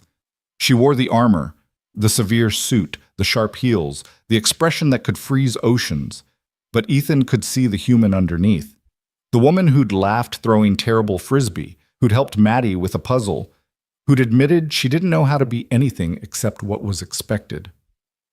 "Ready?" he asked quietly. "Not even a little bit." She turned to face him. "Thank you for being here. I know this isn't your fight." "Yes, it is. They're attacking you for being my friend. That makes it my fight, too." The board members began filing in, 12 men and women in expensive suits, carrying leather portfolios and expressions of professional neutrality. Ethan recognized a few from company events, but most were strangers whose names he knew only from annual reports and business publications. They took their seats, a semicircle of judgment facing Isabel and Ethan. Jenkins sat at the far end, looking satisfied in the way cats looked after catching mice. The chairman, a silver-haired man named Theodore Winters, cleared his throat. "Ms. Rowan, thank you for joining us. And Mr. Cole, though your presence is unusual, we appreciate your cooperation." Winters folded his hands on the table. "I'll be direct. This board has concerns about your recent behavior and judgment. The incident at the gala, your increasingly visible relationship with Mr. Cole, the photographs from this weekend, individually, these might be overlooked. Together, they paint a picture of someone whose personal life is affecting professional performance." "With respect, Theodore, my personal life has never affected my professional performance." Isabel's voice was steady, controlled. "Every metric you care about, profits, growth, market share, employee satisfaction, has improved under my leadership. One instance of poor judgment at a party doesn't negate 10 years of success. It's not just the party, it's the pattern. The attachment to an employee significantly below your station. The public displays that invite scrutiny and gossip. The defensive posture when we raise legitimate concerns." Winters leaned forward. "We're not questioning your past achievements. We're questioning your current state of mind." "My state of mind is fine. What's not fine is the expectation that I sacrifice basic human connection to maintain some impossible standard of corporate perfection." Isabel's control was slipping, passion bleeding through the professional facade. "You want a CEO who's brilliant but not human, successful but not complicated, powerful but somehow also warm and relatable when it serves the company image. Those expectations are contradictory and unsustainable. No one is asking you to be perfect. Yes, you are. You're asking me to pretend I don't need friends, don't need support, don't need anything beyond work. You're asking me to be a symbol instead of a person, and I'm done with that." A woman near the middle, board member Chen, Ethan remembered, spoke up. "Miss Rowan, help us understand. What exactly is your relationship with Mr. Cole? Because from the outside it looks concerning. A CEO spending time with a lower-level employee, bringing him into her personal life, defending him when questions arise." "He's my friend," Isabel interrupted. "That's it. That's the whole story. We became friends after he helped me in a difficult moment. We have coffee sometimes. We spent one Saturday together doing completely innocent activities. There's no romance, no favoritism, no inappropriate conduct of any kind, just friendship. But don't you see how that looks? The power differential alone raises questions. About what? About whether I'm capable of having a friendship without it being transactional? About whether he's trying to use me for advancement?" Isabel gestured to Ethan. "Ask him. Ask him if I've ever offered him special treatment. Ask him if this friendship has benefited him professionally in any way." All eyes turned to Ethan. He stood, knowing this was his moment to either validate their concerns or prove them wrong. "I've received nothing from Isabel except friendship," he said clearly. "No promotions, no raises, no insider information, no special treatment of any kind. Our friendship exists entirely outside of work. She doesn't discuss company business with me. I don't ask for favors. We just—" He paused, searching for the right words. "We just see each other, really see each other. Not as CEO and employee, but as two people trying to figure out how to be human in a world that doesn't always make that easy." "That's a lovely sentiment, Mr. Cole, but it doesn't address the optics." "The optics are a reflection of your assumptions, not our actions," Ethan interrupted, his frustration finally breaking through.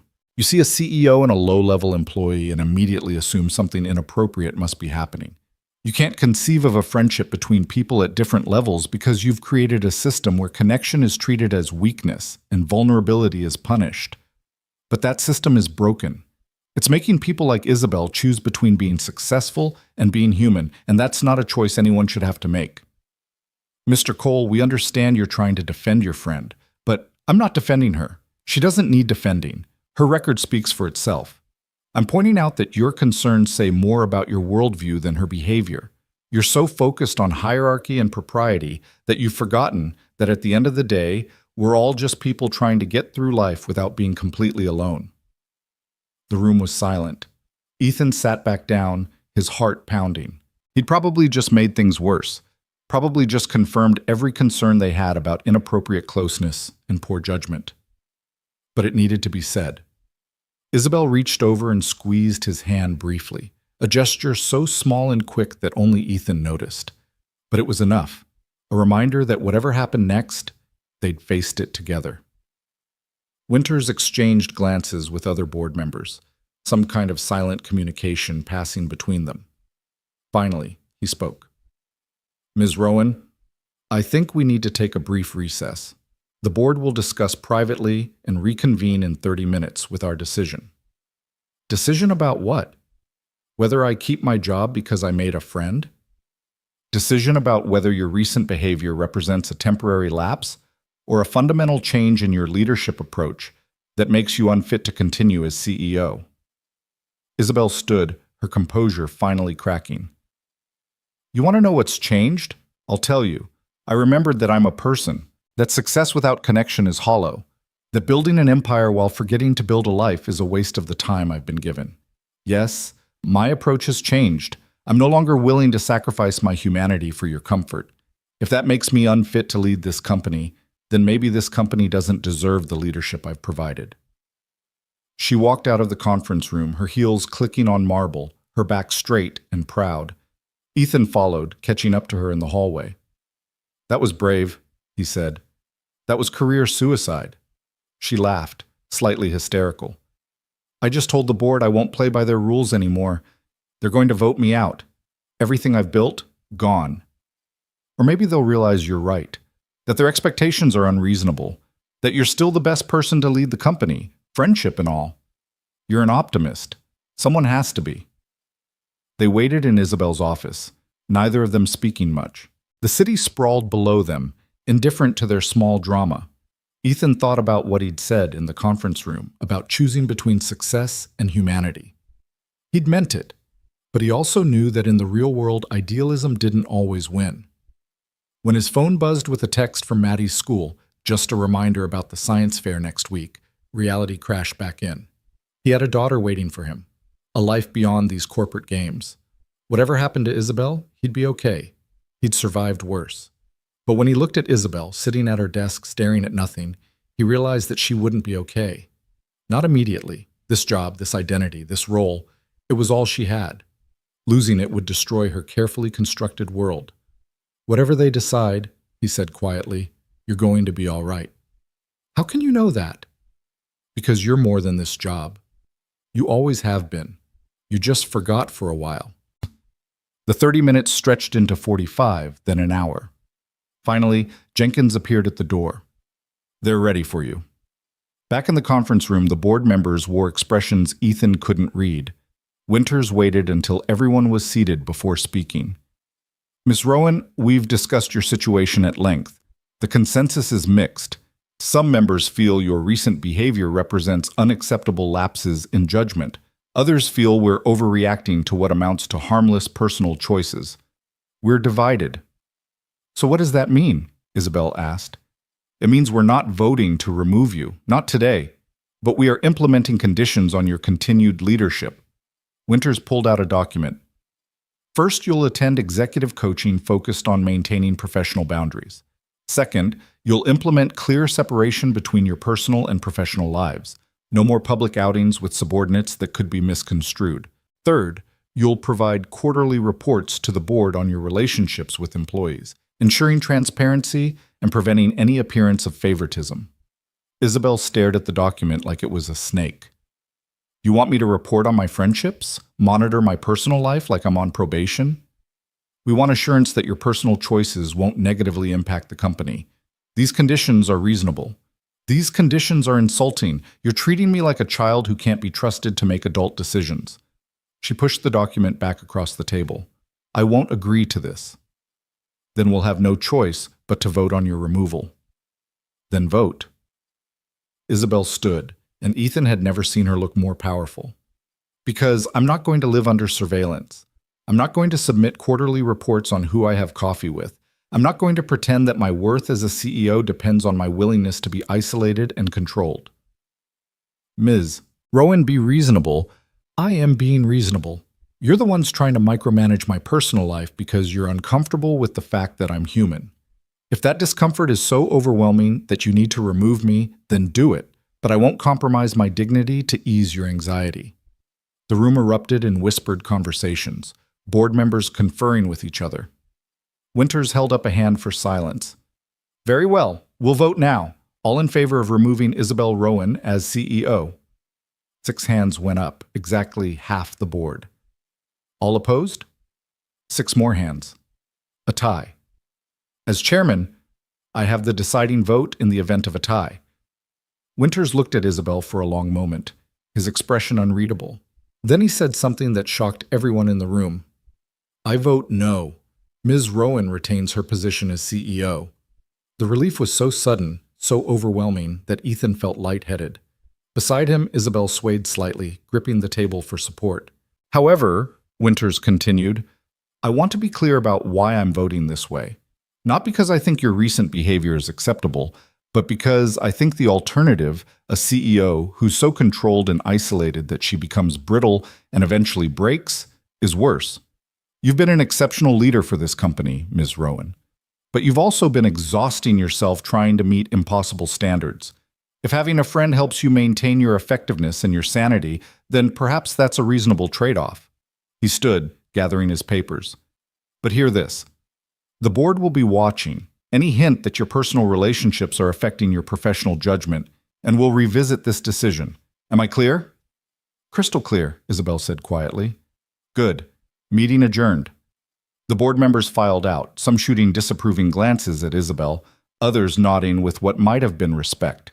When the room was empty except for Isabel and Ethan, she collapsed into a chair. I can't believe that just happened. Which part? The part where they tried to control your personal life, or the part where you told them no? The part where I nearly lost everything and somehow came out the other side. She looked up at him, her eyes wet.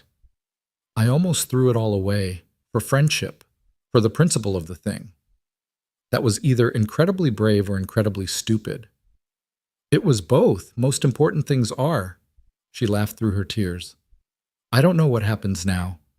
How I'm supposed to lead a company where half the board thinks I'm unfit and the other half is only tolerating me conditionally. You do what you've always done. You show them they're wrong through your work. And you keep being human, keep having friends, keep refusing to let them turn you into a symbol instead of a person. That sounds exhausting. Probably. But less exhausting than pretending to be perfect.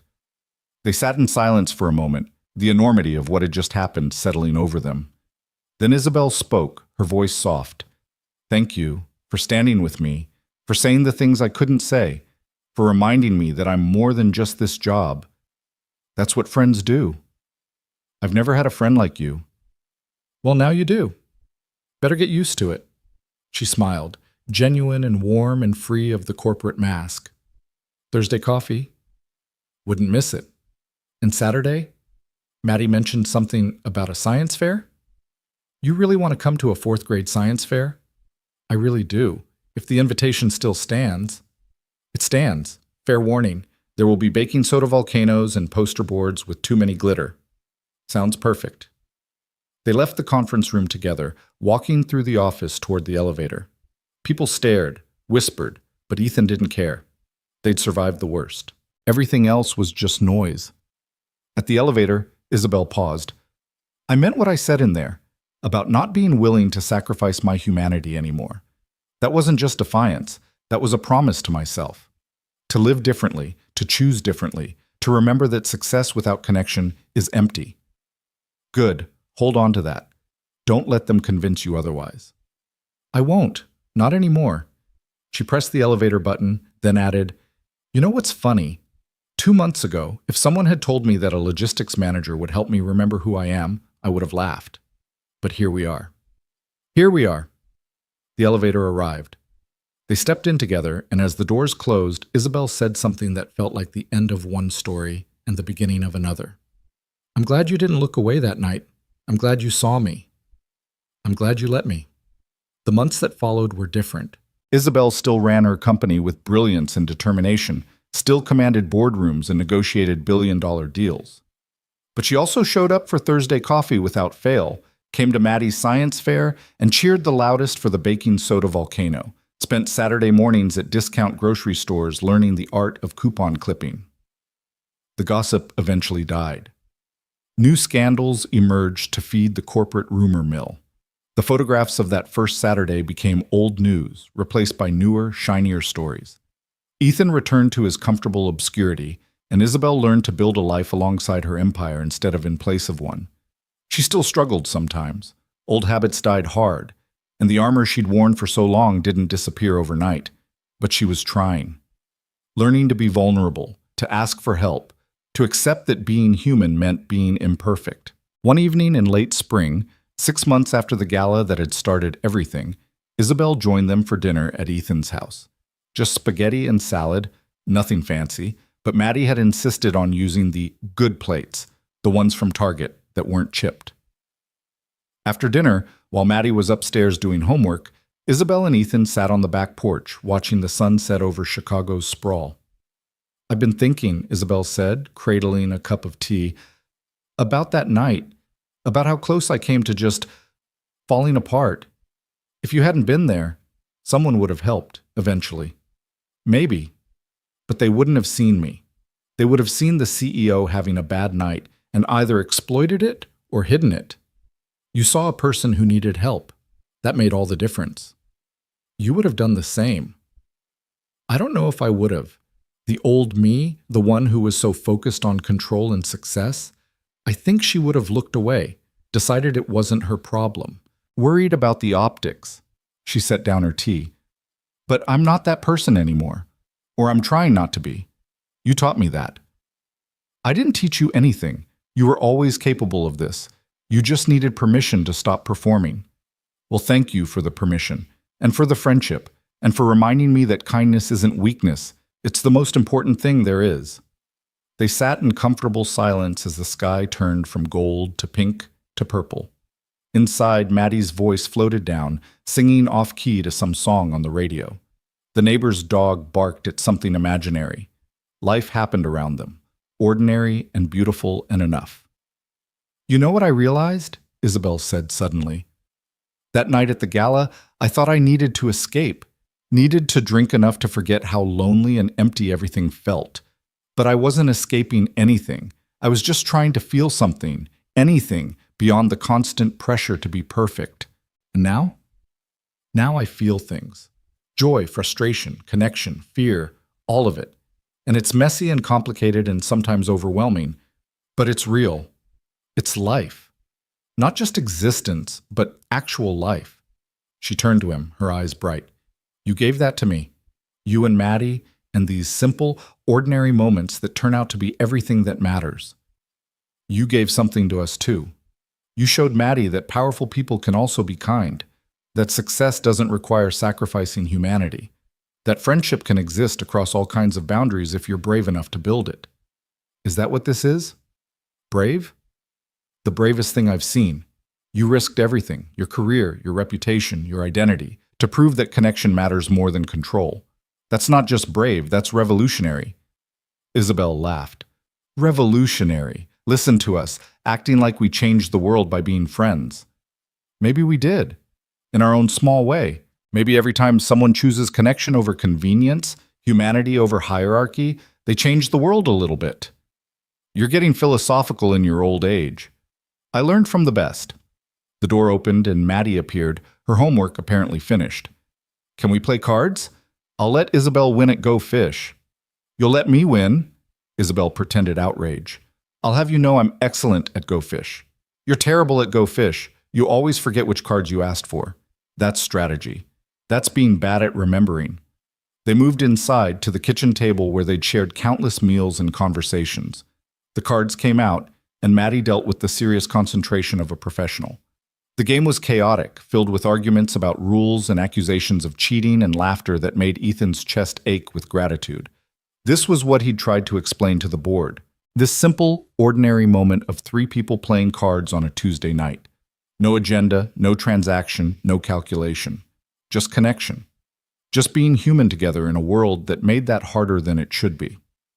Isabel caught his eye across the table and smiled. Not the corporate smile, not the professional mask, just a real, genuine expression of joy and belonging. She'd found her way back to herself, Ethan realized. Not the person her father had wanted her to be, not the CEO the board demanded, but the person she actually was underneath all the expectations and armor. And he'd helped with that, just by being kind, by seeing her, by offering cheap tacos and terrible coffee and a friendship that asked nothing except that she show up as herself. Later that night, after Isabel had gone home and Maddie was asleep, Ethan stood in his kitchen washing the dishes from dinner. His phone buzzed with a text. Thank you for tonight, for every night, for proving that saving someone doesn't always look dramatic. Sometimes it just looks like friendship. He replied, You saved yourself. I just held the door open. Then thank you for holding the door and for not letting me pretend I didn't need it. Anytime. That's what friends are for. I'm starting to understand that, finally. Ethan set his phone aside and finished the dishes, thinking about that night at the gala when he'd watched a woman in red stumble and made the choice to step forward instead of looking away. It hadn't been a big decision, hadn't felt momentous or life-changing. Just one small choice in a long chain of choices that made up a life. But small choices mattered. Ethan had learned that from Sarah, had reinforced it raising Maddie, had proved it by helping Isabel remember her humanity. Every decision to be kind, to see people, to choose connection over convenience, they added up.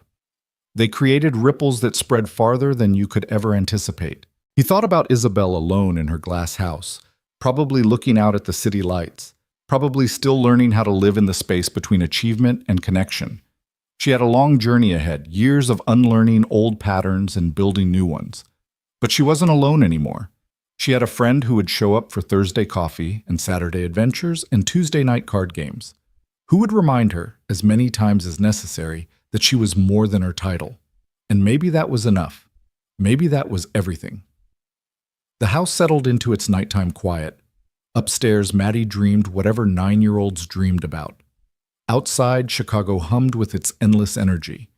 And in his modest kitchen, in his modest house, Ethan finished the dishes and allowed himself to feel something rare and precious. Pride. Not for anything grand or dramatic, but for the simple fact that when someone needed help, he'd offered it. When someone needed a friend, he'd become one. When the world demanded that success and humanity be separate, he'd proved they could coexist.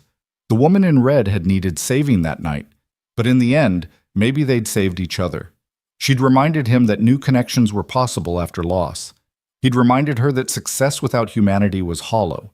Together, they'd built something neither could have built alone.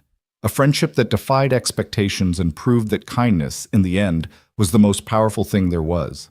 And the next morning, when his alarm went off and he started the familiar routine of single parenthood and corporate employment, Ethan did so knowing that his life was richer for having taken that risk, for having stepped forward when others looked away, for having seen a person instead of a position and offered help without expecting anything in return. Because that's what good people did. They showed up, they helped. They proved through small, ordinary actions that connection mattered more than convenience, that humanity mattered more than hierarchy, that sometimes the most revolutionary thing you could do was simply be a friend to someone who needed one. The story that had started with champagne and stumbling and a man with a glass of water had become something neither of them expected. Not a scandal, not a romance, but something more rare and valuable. A genuine friendship between two people learning to be human again, one Thursday coffee and one Saturday adventure at a time. And in a world that often felt cold and transactional, that was worth everything.